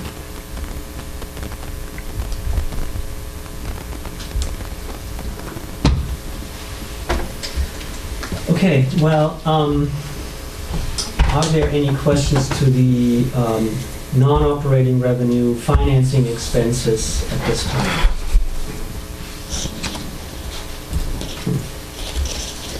Okay, while we're at it, I suggest that we take a look at the capital improvement program on the water side. Now, we just also received something that you will see integrated into the budget. We had this also for the prior draft, but we didn't integrate it in this in the packet because we knew it would be revised significantly. So we have, of course, Tanya available to talk about the projects. But before Tanya goes there, I'm going to start with an overview of, I think, what is important to the Board of Directors. And while I'm looking at this, trying to find this page, essentially the capital improvement program on the water side has been reduced to essentially 2 projects at this time. The main project that we plan to do next fiscal year is the one that I mentioned at the very beginning of this meeting. It's the Alta Vista tank number 2 that we plan to construct. That's a project that is in the $3 million range. Now, the bid opening is scheduled for June 4th, the day before our next meeting. We will be able to let the board know at the next meeting what that number is. We won't have time to revise this draft, but we will get clarification on this, on what we should budget for this project. So that's the very big question that I wanted to. It's one of the last 5 pages. One of the last 5 things. I'm looking here. Thank you. That's the sewer. It's in front of the sewer, right? What number is it? I'm sorry. one of the last 5 pages, Kind of like an Easter egg hunt. and that doesn't have page numbers. So the page numbers are, I think, per budget. So we should do the same thing, Yeah. you know, this thing, we should have. So, excuse me, are we talking about this document or the other one? The Yeah, other we're talking about the other one that's in the packet, and it's just, Either I'm getting old or I'm just lost it here. So we're back to the budget document per se, is that correct? we're back to the budget document per se. We have, you know, we have a detailed document that And it's the last few pages. I got that part. I just trying to get the right document here. where is it? It's also in here? Well, there's some difference between the two documents. They're not major, but there are some differences. I think I can explain what the differences are, because we added those for the library. I thought this is the one that we revised, right? Okay, so this is, So now we're in the blue document, page 2. So what are we on now? Blue document, page 2. well, okay, I mean, quite frankly, this is, Looks like this, I think. Is this it here, Clements? Is this the document? well, I tell you what, Dwight, I'm not quite sure if I want to work with this one, because what I want to get to is the capital fund balance, and that is not on here, so So we should look at both of them. when we talk about the details, we can look at this page. I think we should go in the packet, we should look at this page. It says 5/13/2014, it's essentially The title on the first page of this, is this the, MWSD 5-year capital improvement program water system. right, okay. yes. Okay. Okay, and the page before that is mostly blank. Yeah. Okay, Right, perfect. It's estimate around page 10 to last or so in the... 117, I think. So I'm Oh, I'm yeah. scrolling. There you go. to It's actually page 109. So no, this is quite entertaining. I just want to get to the right page here. Did you hand number your pages? No, but I've got a little machine Oh, you've that got, counts for me. I actually take that and turn it into a PDF, and then I put a table of You contents know in what, it. Bill, So I I'm can going to find have to ship that to Gotcha. you next time. Okay, All right, I'm there. I'm good. okay. Okay. So, essentially, there is the $2.87 million we have right now allocated to this project, because that's what we can see we could afford, essentially. And let me start on the bottom, on the top. We have a category that's called Distribution System Renewal and Replacement Program. And you see certain line items. Those are anticipated expenditures for, they're more standard, smaller capital maintenance items that are listed up in here. And, Tanya can explain those after we have this introductory discussion. The well rehabilitation program is the next big item. And as it says here in small print, this is an approved project. So the board approved around $200,000 for this project, and we anticipate that this fiscal year, we already spent a significant amount on it, and we anticipate that we spend around $100,000 this fiscal year. So what we're trying to say in this line item is that next fiscal year, the capital fund needs to pay an additional $100,000. This project is already approved. So we will see this cost coming out of the capital fund. Though we see an additional cost of around $50,000 for the Pillar Ridge Rehabilitation Program. That number is essentially what we anticipate now, have real expenses that we anticipate that we need for the Pillar Ridge facility to keep it going, to respond to requests from the state to comply with those, and so on. So around $50,000 that we expect to spend on Pillar Ridge. under what is called the new customer CIP, we see the generator upgrades. What this is, very specifically, the Alta Vista site needs a upgraded generator. Our generators are getting up there in age, and on the water side. On the sewer side, we actually purchased a number of generators in the past, and I don't think we have a direct need on the sewer side. Well, Pippin can talk to that later. That's not the case on the water side. All generators that we have right now on the water side were purchased by the private predecessor companies in our hold, and we maintain them. They're running great, but we need a larger one at these Alta Vista site to be able to run it at run both sides, the treatment plant and the well, at full capacity. So we'd like to spend next year $50,000 for an upgraded generator.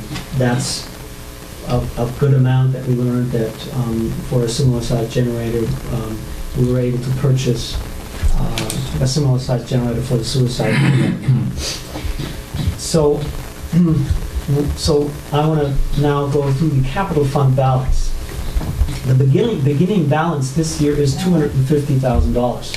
What this is the remaining amount in the what is called acquisition and improvement fund. This is a physical account that we opened up with the bond and with the issuance of the remaining $1.5 million in bonds. When we sold those bonds, we received $1.5 million, and we spent down quite a bit of that in the past years, and we estimate that we still will have $250,000 in that account at the beginning of the next fiscal year. Connection fees is clear where that comes from the operating budget. We expect $122,000 in connection fees. Those need to go towards capital. And then we see $613,000 coming from the operations budget. So if you add the 122 and the 613, you come up with the 700 and some that I just mentioned that we can actually allocate to the capital. We also see a line item, $2.21 million. That's the SRF loan that we are going to use to pay for the construction of the tank. So the total annual capital cost is around $3.2 million. And the current capital fund also shows $3.2 million. That's why the difference between both is zero. So we're trying to balance the budget out, essentially. And we're trying to say that this is what we can afford without further raising rates or taking out a loan or borrowing from the sewer fund or whatever mechanisms we want to implement if we have to. Okay, but that, first of all, it assumes that 5% increase in the water rate, right? Yes. Okay, the second thing is where it has the appropriation from operations of 600,000 more or less. Yes. Okay, that if you basically go through all your budget line items in the coming year and let's say you beat a number of those items so that figure instead of 714 actual is a little higher than that, does that automatically get dumped into this capital fund? I'm not quite sure if I understand the question correctly, but let me say this way. The capital fund exists on paper. Yeah. This is it. Yeah, We have one account. yeah, Well, we have two accounts. We have more than two accounts, but we have an operating account, a checkings account. That's where the money is. Yeah. We have a LAIF account where we would put any reserves. Right, Have okay. reserves, and we have the acquisition improvement fund account, which is $250,000. I think maybe the question might be worded differently. You had asked that the surplus revenue from operations would be put into capital, this capital account or whatever you want to call it. I think the question is if the amount is higher than 713, let's say it's 780, will the assumption be that all this is going to be routed into the capital improvement funds? I think that's what he's asking. Yeah, that is actually. It could be. If Yeah. that's not the case, then we will see it in dollars in our checkings account at the end of the fiscal year. But I think what the question might be for the board is, for the revenue of expenses for the operations, shall we just put it into our quote capital account versus reserves? Yeah, actually, let me state it slightly differently. That if you beat your budget, Yes. okay, and you beat your budget by, let's say, $10,000. Yes. Okay, how does that $10,000 get allocated? Okay, it does not. It remains in the account. And Okay. when we take a look at once we have this budget established, Okay, we'll take, once we know the numbers are what they are, yeah, we will come forward with a review of the reserve, the reserves on the water and the sewer side. right, And that is essentially us taking a look at what does the reserve policy say, how much money are we supposed to have. It depends on these budget numbers, that's why we can't do it before that. right, And we will let the board know, what do we have in the account? Do we have enough money to, for the reserves or not? right. So, does that answer the question? Yeah, okay, so let me just state it back to you then, to make sure I understand it. If you beat your budget, then at that point you have excess revenue, and then you basically figure out how am I going to allocate this? Am I going to allocate it towards capital improvements? Am I going to allocate it towards reserve? Or am I just going to let it sit there and not do anything with it? Right, the excess is going to remain in the account. Yeah. And when we review the reserve policy, we will let you know how much do we have in excess. Okay. It's essentially appropriated to the reserve purposes. It stays in the account. Yeah. Okay, and then of these, No, but before you leave that, so you're referring to the 736 on page 4, back from the non-operating revenue? yeah, Yeah, that's Okay. the sum of the Okay, connection so fees. we're gonna just see what we're gonna hold on to that. And one of the issues with that is that if you have undesignated funds, the state looks at those with great interest. Right. And so it's very important to designate your funds, to allocate them to what the district needs in order to protect them from opportunistic bigger government. Well, the state's doing pretty well right now, aren't they? I bet they're always hungry. I know they're still giving It has to do with the speeding Little Hoover Commission back around 2000 with a report they came out with talking about agencies secreting away money. so having a sort of Slush funds, Slush yeah. funds. And so we've taken a very deliberate program both here and at SAM to have specific allocation for funds. So there's no question of what the money's being saved up for.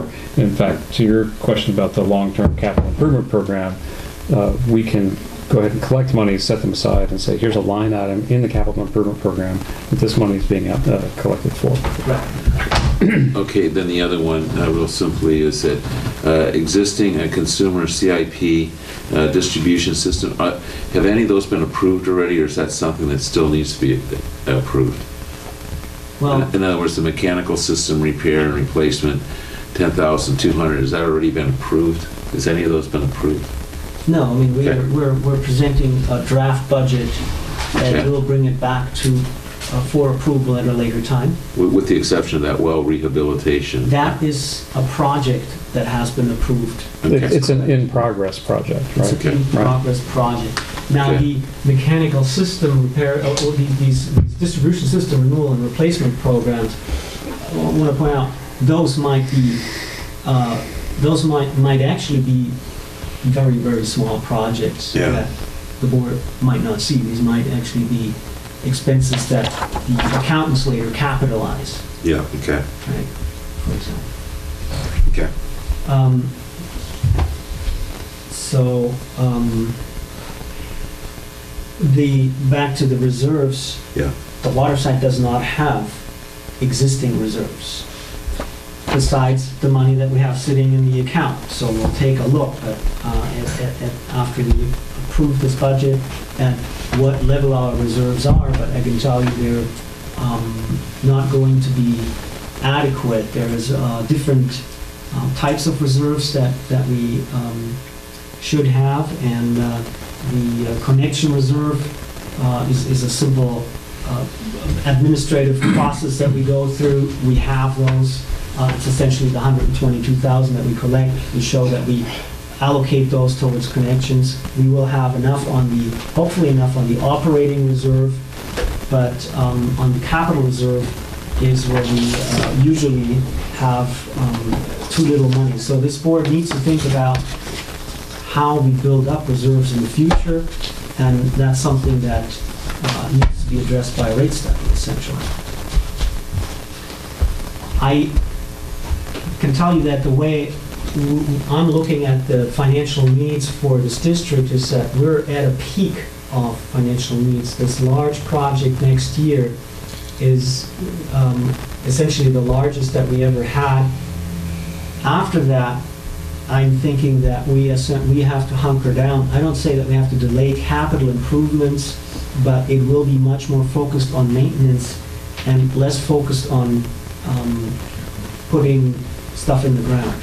Like Facilities. replacing, but how about replacing mains and so forth? Yeah, that's continuing on. Right. I mean, yes. I mean, slip lining or replacing mains is essentially new facilities, but one could also argue that it is somewhat maintenance. I'm not talking about new facilities. I'm talking about replacement of existing facilities is what we have to focus after those years, and we have a much better chance of starting to look at building up a reserve. But we cannot afford spending $3 million every year on capital. So that's a significant amount of money, of course, and depending on how this bid comes back, we might have to find different mechanisms on how to finance this tank.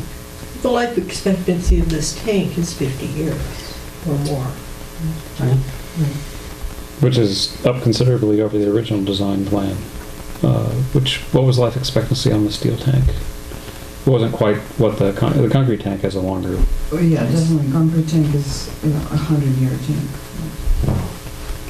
Longer than we'll be around. Without a doubt. Speak for yourself. Speak for yourself. Believe me, I haven't counted myself on that number. Longer than I'll be on the board. Yeah, I I'm was sure gonna of that. say. I'm sure of that. Yeah, exactly. So I think that's the financial highlights that I want the board to understand when it comes to the relation between operating budget and the capital budget. I think now I would like to ask Tanya to actually go into more detail and present the projects a bit more detailed and say something to them. Why are we? No, I'm just keeping an eye on the clock.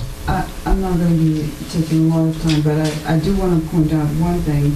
If you could, if you see the airport water treatment plant, construction design has all the zeros on it, and this district was able to, by making operational changes, installing very simple maintenance improvements, and negotiating with DPH, avoid a $3.5 million construction project. So that is wiped out of the, we could have had an even more expensive project in the books, and we don't have that. So something to celebrate, because that's what this district was able to achieve. And I want to interject, I'll be rude to interject, but this is something that I've been watching a lot of special districts over the decades. I can't recall any other district making significant reductions, a number of reductions in projects and costs to the district as this district has. That's largely due to the creativity of our engineer and our district manager and our water supervisor. It also goes to the support of having the public and having the lowest water usage in the state. And so we've been able to make huge improvements, but we have saved $5 million at least. And that's just on the water side. I want to contrast that with, we just finished a period having an interim manager at SAM, and there was a lot of talk brought forward about things that are bound to come from the regulators, and there was a lot of pushing to have a lot of money allocated towards projects that, frankly, over the years, having seen how we have worked with the regulators, the Regional Water Quality Control Board, the State Board, the EPA, NOAA, we've had a very good relationship and worked very hard at SAM to build those relationships. And when you develop those kind of relationships, you get trust and the ability to have them listen very much more closely to what it is that we're saying, and then of course we get to be much more understanding of what they're saying. But when you have that conversation, we've been able to work with them to find projects that are within our means that have taken care of making sure that SAM has been doing well. And it was distressing to hear a lot of the fear, uncertainty, and doubt talk about how we're going to have to vastly increase our spending, given the experience that we've had working with regulators. And this is a really, really strong example.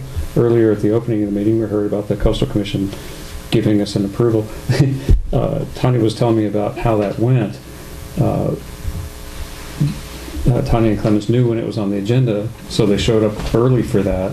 And they got there and were confused by what was happening, and were quietly talking between themselves, and someone overheard them and said, "Which item are you here for?"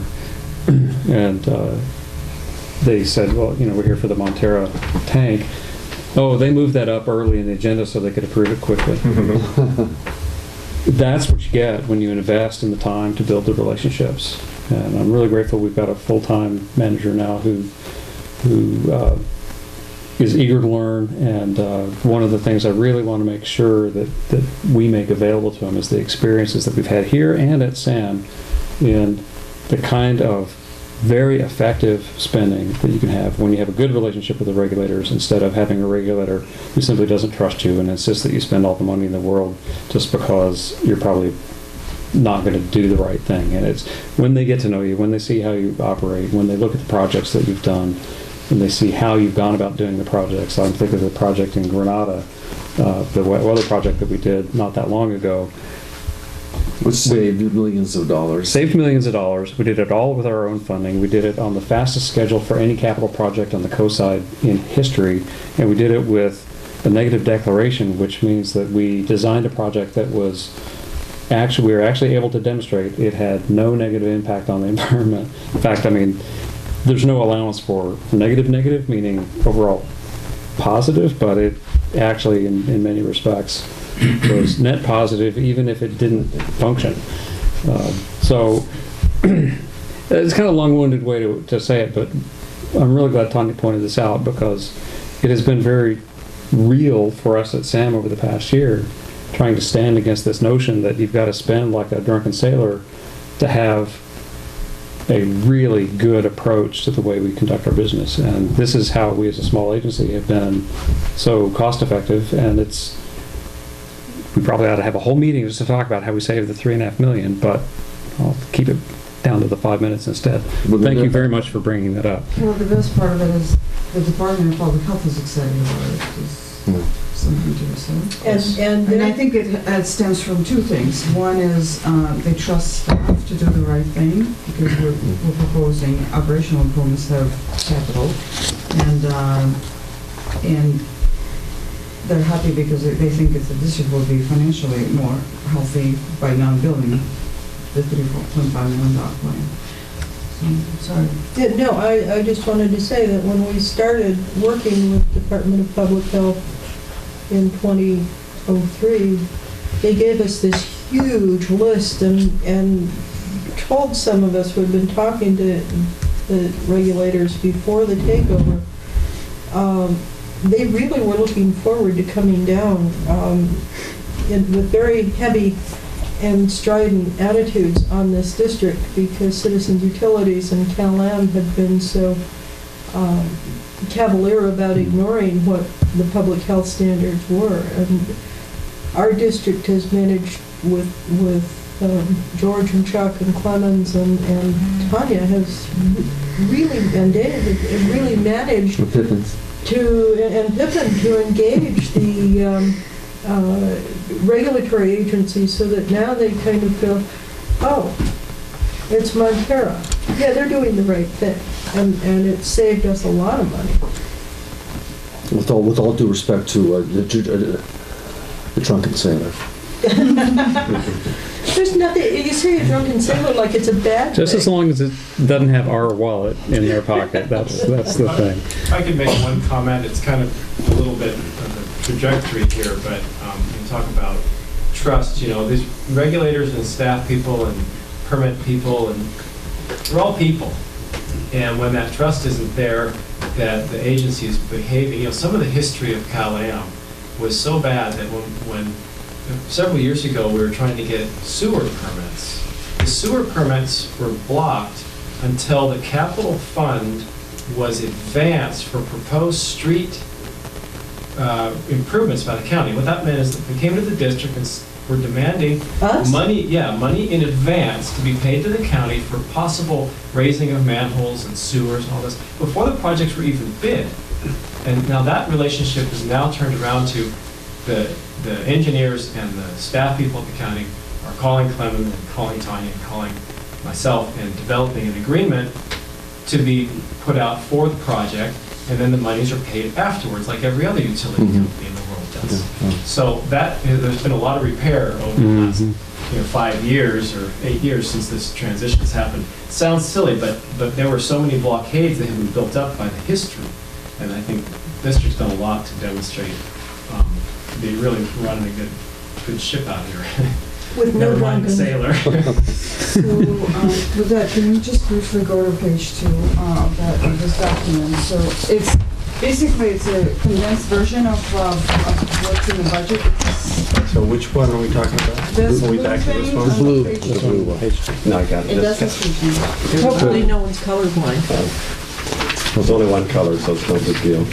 And so these are summaries and we have a 2A, which is a new customer CIP, and a 2B as an existing customer CIP. So there are only 2 projects and a new customer CIP. That CIP has been significantly reduced compared to last year because this is really a cash flow issue. When connection fees, this CIP, the new customer CIP, is funded by the connection charges. So the district then looks at how much connection charges they have collected, and so that then funding the projects that the district can afford. So that's why we reduced significantly the FY14-15, which is next year, budget to 150 to only do 2 very necessary projects. And the general manager already mentioned the generator upgrade. And the additional supply reliability has 2 components. One is it's the fund transfer from new customers to existing customers for what existing customers' reliability created the reliability and paid for. In addition, it's drilling for new supply. It's just exploration. So that's $100,000 and $50,000 in the total of $150 for the year. If you go down to the existing customer CIP, we just discussed the distribution system renewal and replacement program. That's to maintain the existing facilities, including fire hydrants, mains, pressure reducing stations, valves, and so on and so forth. The water conservation program, that's a rebates to customers for installing water saving fixtures and washing machines and toilets. Well rehabilitation program, the general manager already discussed that. I would like to point out that this is the program that replaced the $3.5 million expenditure.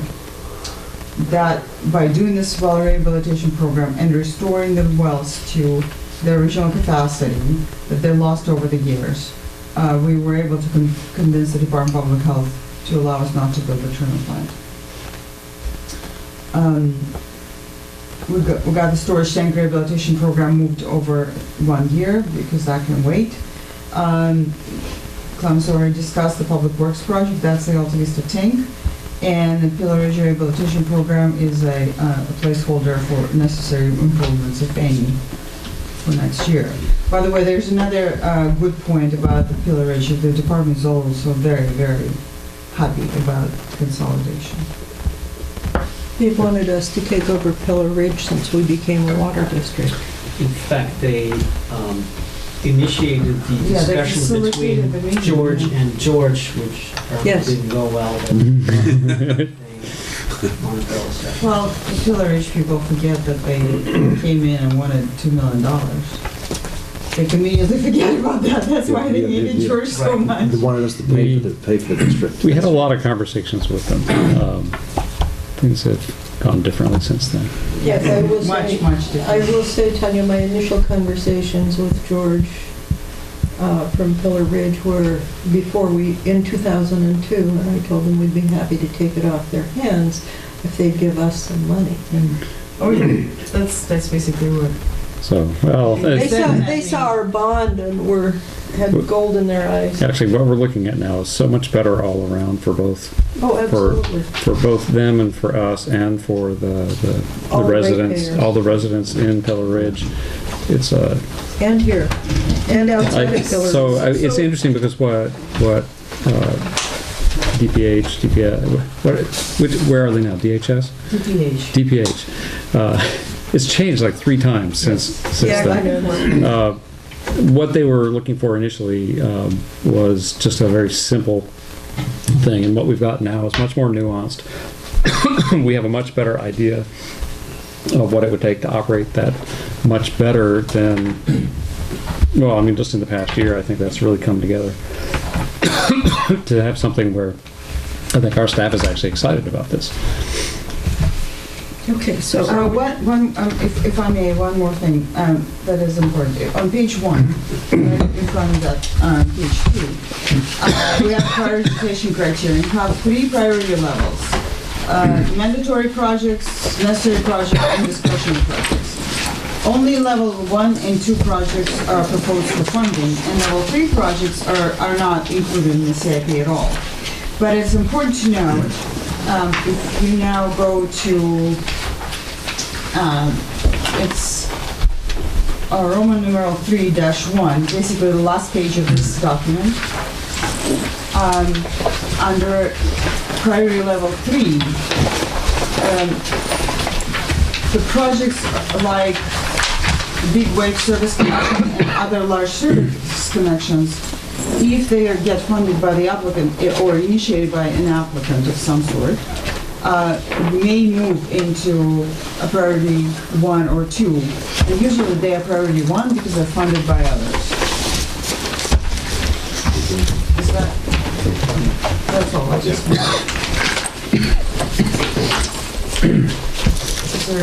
Is there anything? No. Thank you. Thank you. Should we move to the sewer budget?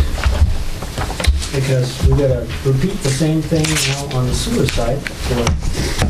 Let's Usually dive in. it's much less complicated on the sewer side, so I think we can. because most of it's taken up by Sam. Yes.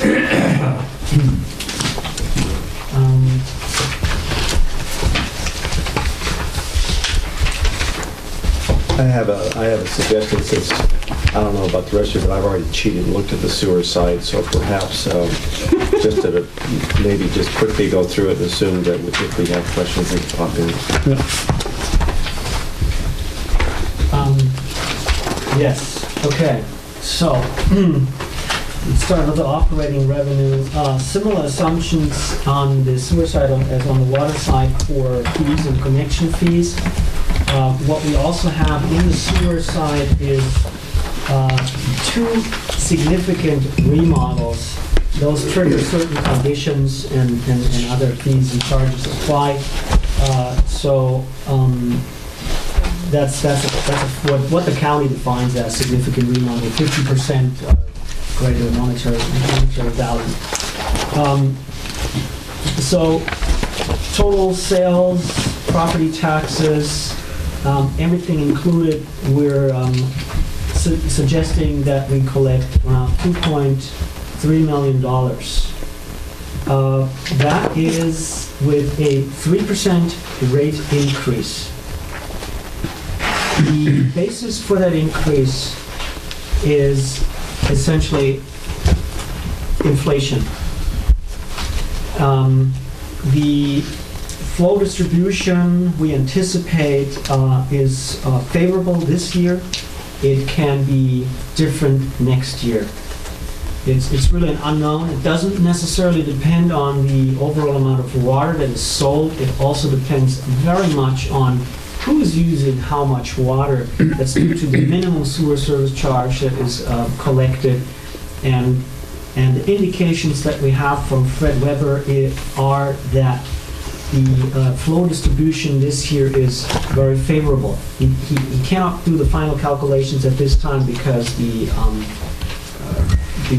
information from the county is still lacking. So he needs to receive the file from the county before he can do the calculations. So the suggestion is to increase the rates essentially to avoid a rate shock in a later year. Yes. So we suggest 3%. That's the highlight on this. Now, operating expenses itself.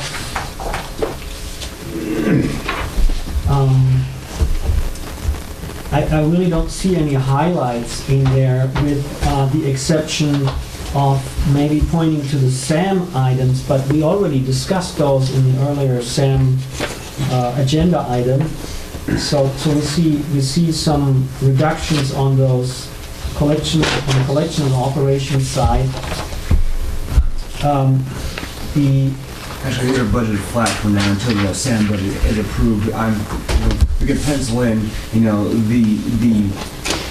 the slight decrease is going to be about $60,000 if these numbers are approved. I thought we already penciled those in, but you're right. Those are still the... Yeah, those are still prior numbers. And it's going to be $60,000 positive. Thanks, Peter. So Yes. we're going to see $60,000 less. Correct. Okay. All right, so we will have to revise that to the actual SAM budget numbers. Besides that, I hope there are minimal changes in it. Are there any questions? Finance expenses are much simpler. There's no bond activity on the sewer side, so this is much more straightforward. On the bottom, we see that we could continue we could send 850, 860, well, plus now 60, so we could send over $900,000 towards the capital or reserves, depending on what our needs are on the capital side. Are there any questions to the sewer budget?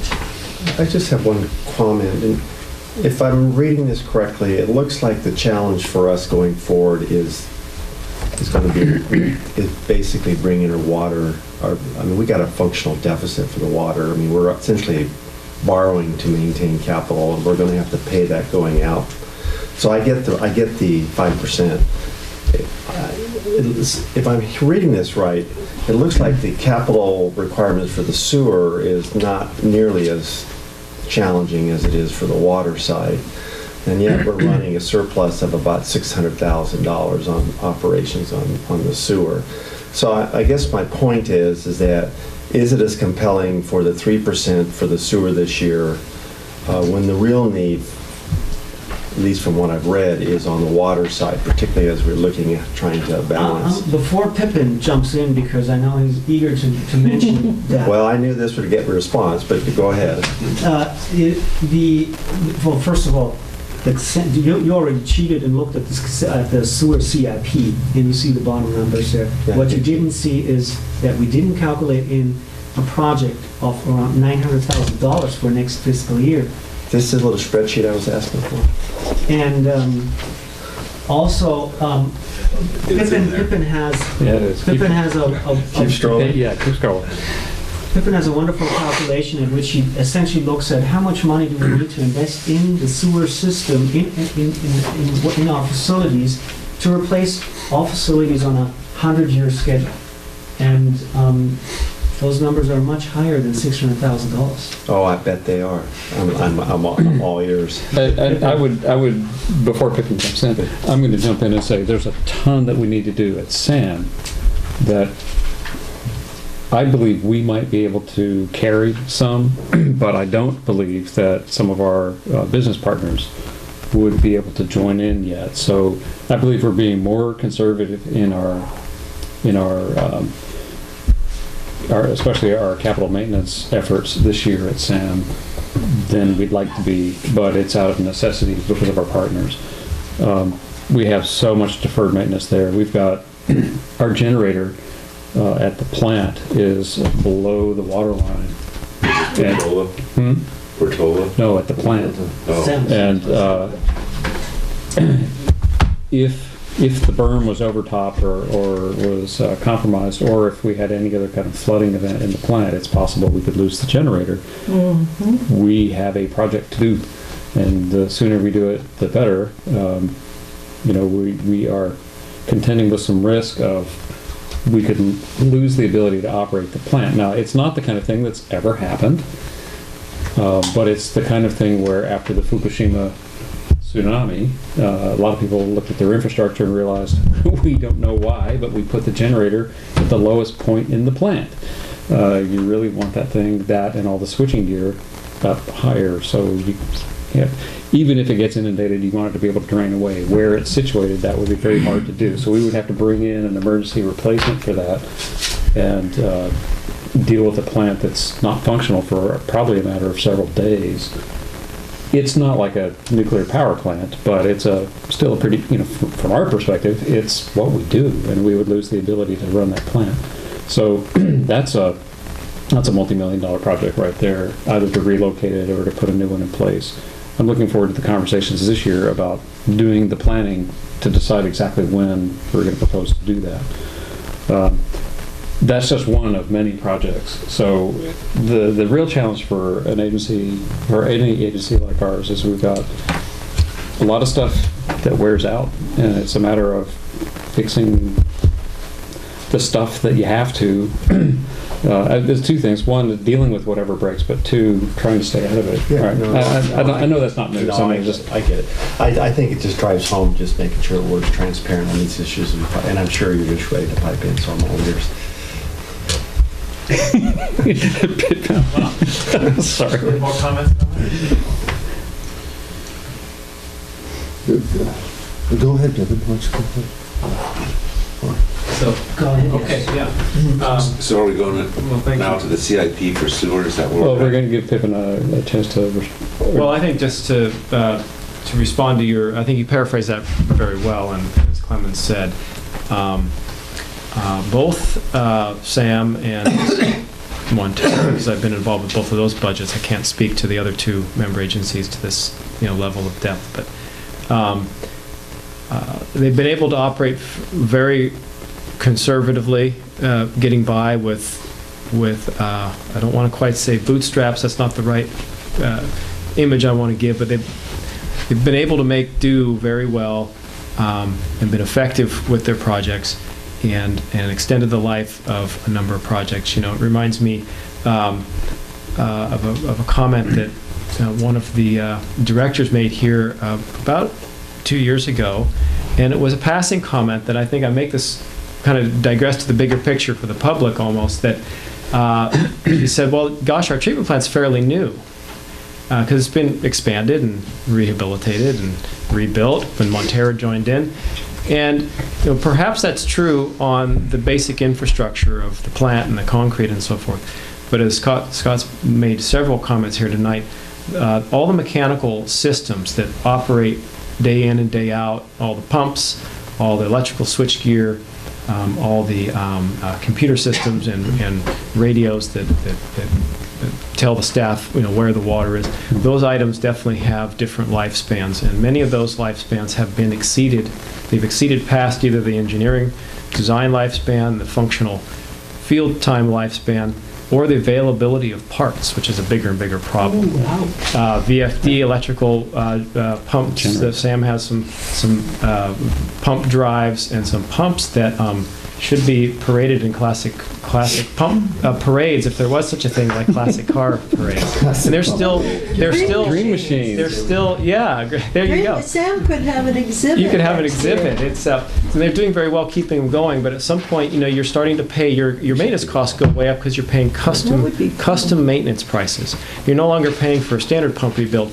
You're paying for a custom pump rebuild. So instead of being $20,000, it's $50,000. So with that in mind, and trying to have some long range stewardship for the lifespan of equipment, whether it's 30 years for, say, pump stations or 100 years for a sewer pipe, trying to put just even a level projection with current dollars on it.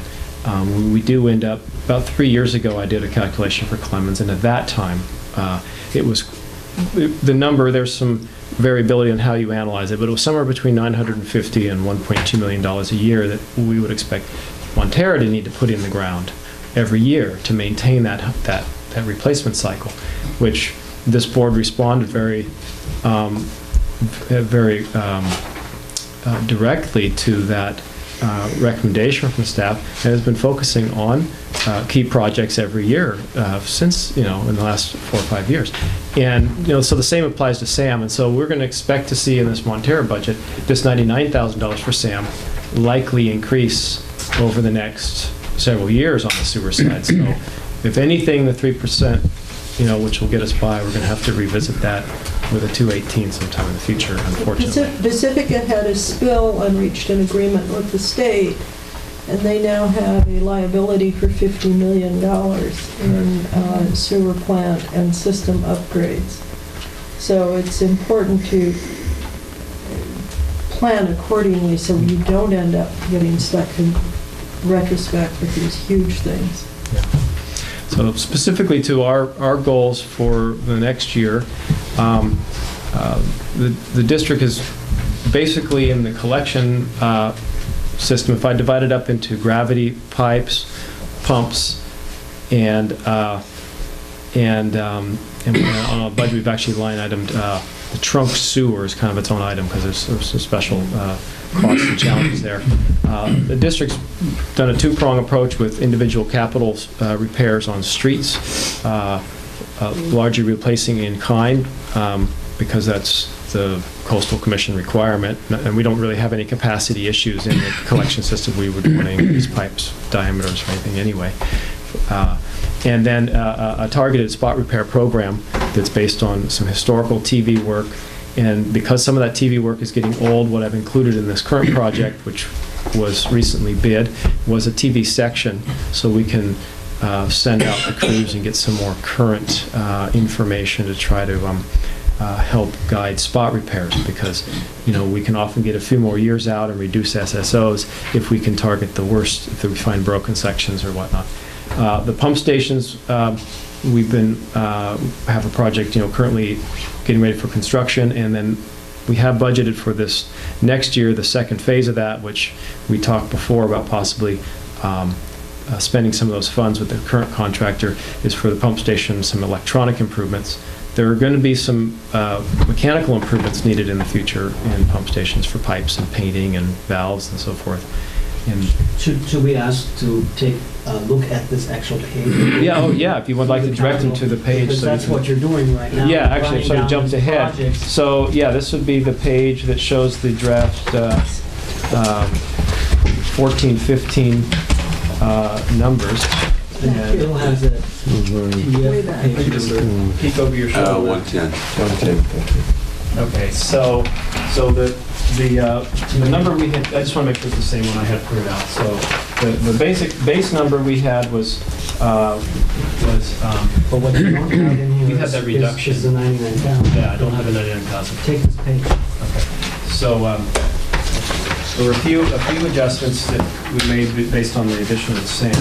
So effectively, some mechanical system repairs, rebuilding pumps and valves. That's the first category.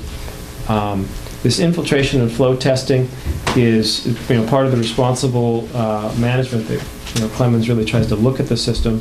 It also was sort of a member requirement under the EPA order a number of years ago that the districts remain active in reviewing their pipes on the inside, not just testing that by looking in a manhole, but actually identifying the pipes in more detail. So that's what this infiltration testing is. What that is basically is just different types of physical inspection, primarily closed circuit television inside to identify spot repairs that might be needed or what have you. We have a special sort of, again, kind of like we talked about before, these are sort of recommended categories. I highlight some of the ones on here where we tend to have or expect to have risk or have had issues. So Seal Cove, one of the things we have to pay for there is, as I mentioned earlier when Director Carter brought up the number of pump stations, there's a lot of small pump stations out there. And so we've kind of gotten in a rhythm with SAM now, so every year or so we replace a couple of those small pumping units in those little pump stations. And they'll have a cycle where we kind of spread that out over time. And that isn't the whole 15,000. We put a little extra in case there's, that particular neighborhood has more mechanical items and valves and hatches and things that often need attention. Physical replacements of the larger pumps, and we don't always spend that money, but we often have it in there because large mechanical issues that can come up. Say a Valimar pump station, they're very expensive pumps, so a rebuild can be $20,000. The high priority sewer mains is the neighborhood sewers I was referring to. That's generally done with pipe bursting where applicable, or open cut, depending on what problems we're trying to fix. But those generally are the 6 and 8 inch pipes out in the neighborhoods that connect all the houses together and bring them down the hill. The spot repair program is the sort of flexible budget that we use.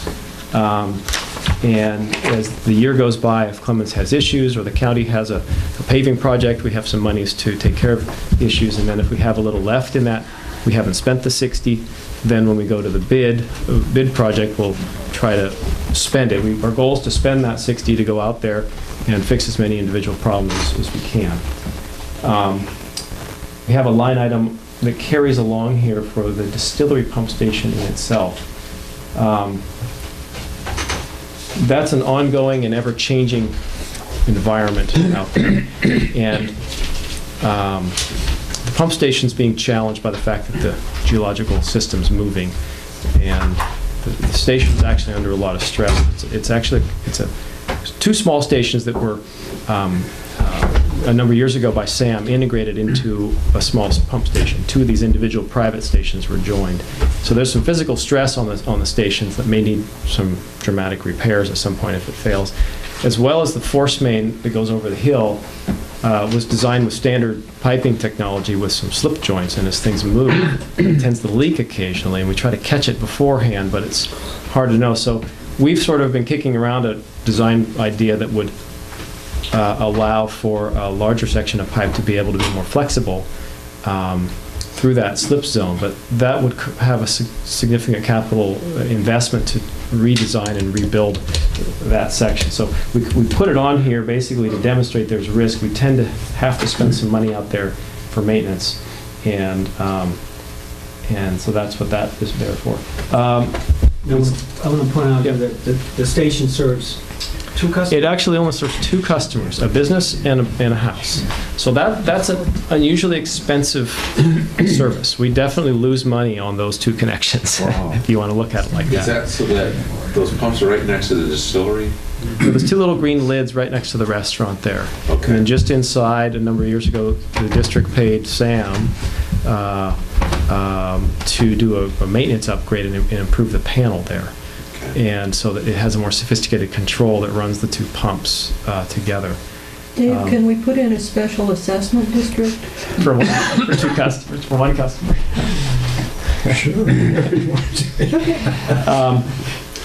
So there are challenges, and that again falls as a separate category in Seal Cove. So in general, Seal Cove has a lot of individual maintenance items, including the 4 standard pump stations, which all, two of them still need fall protection installed in the wet well hatches.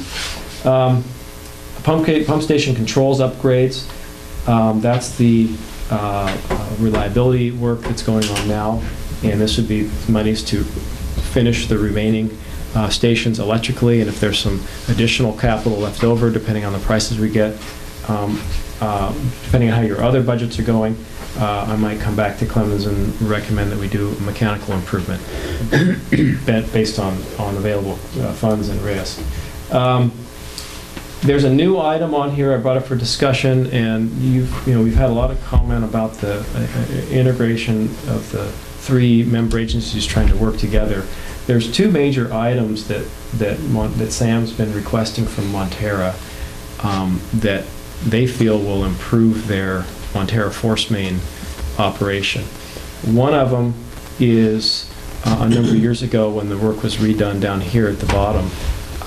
There's a large chamber that was bypassed, and I'd have to look exactly when that happened, but that chamber was originally set up for the treatment plant to collect grit. And it was a typical thought that, well, if there is grit, it's either maintenance item to remove it here, or if the system can handle it, if it's small sand and whatnot, you just pump it along.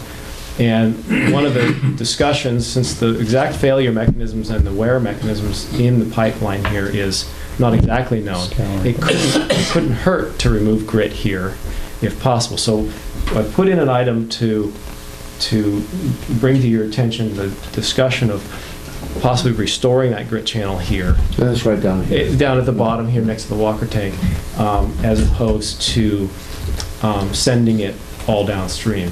That's one, and the other one we may be able to handle in the line item right above, depending on what our prices are.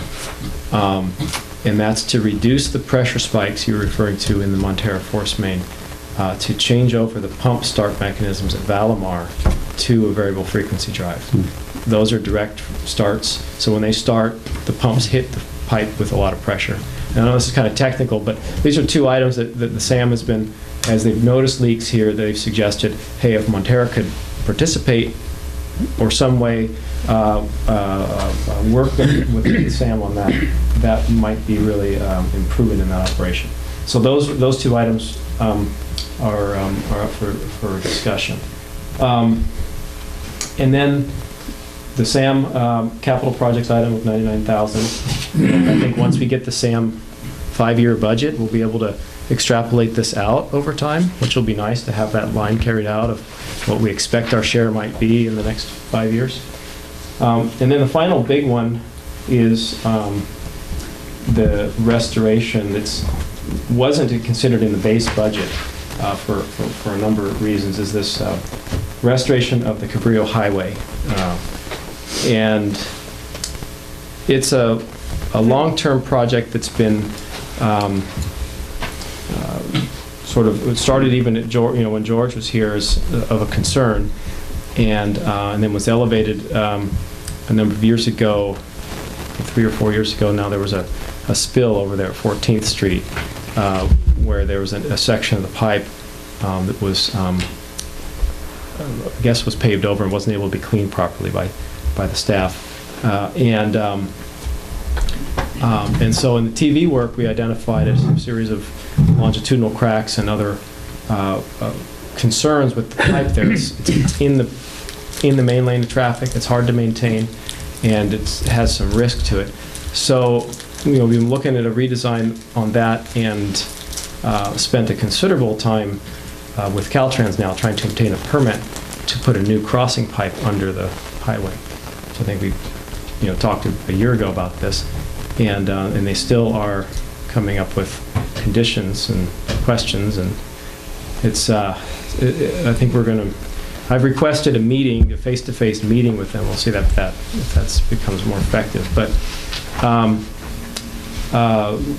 we propose a new crossing that would be a bit deeper, so our pipe would be more protected, and we could realign it out of the traveled way. Particularly more important now that the road's been widened, and actually just yesterday I received another utility request from Caltrans that's the whole corridor. So I don't know if they have some master plan realignment or adjustment proposed, but they requested utilities for the entire length of the road. So What section is that? Is that in Moss Beach? no, everything, the whole Half Moon Bay up. Well, So Bill may know something about that. You may want to tell. yeah, so it brings up more of a concern with this project that they're planning to do additional highway work. We'd like to get our stuff taken care of before they That's what I do saw. improvements. So That's going to be the parallel trail.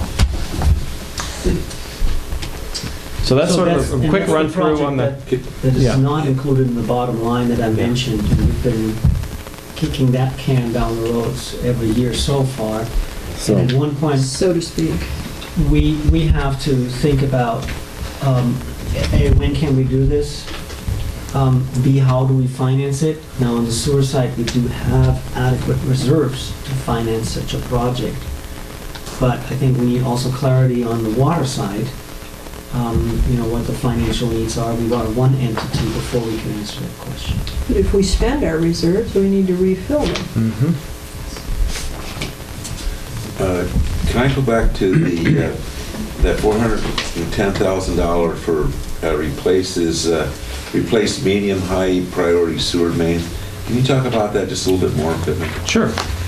In specific detail of like some areas of town we're thinking about, or more specifically is what type of work? That's the set on the next page. That's generally right? would be the set on the next page, Okay. is what we kind of add into, the first part of that says, if you have the draft at St. Clemens that had 13, 14 on the first part. That's and- okay, I can study that. Yeah, so basically what that is it targets,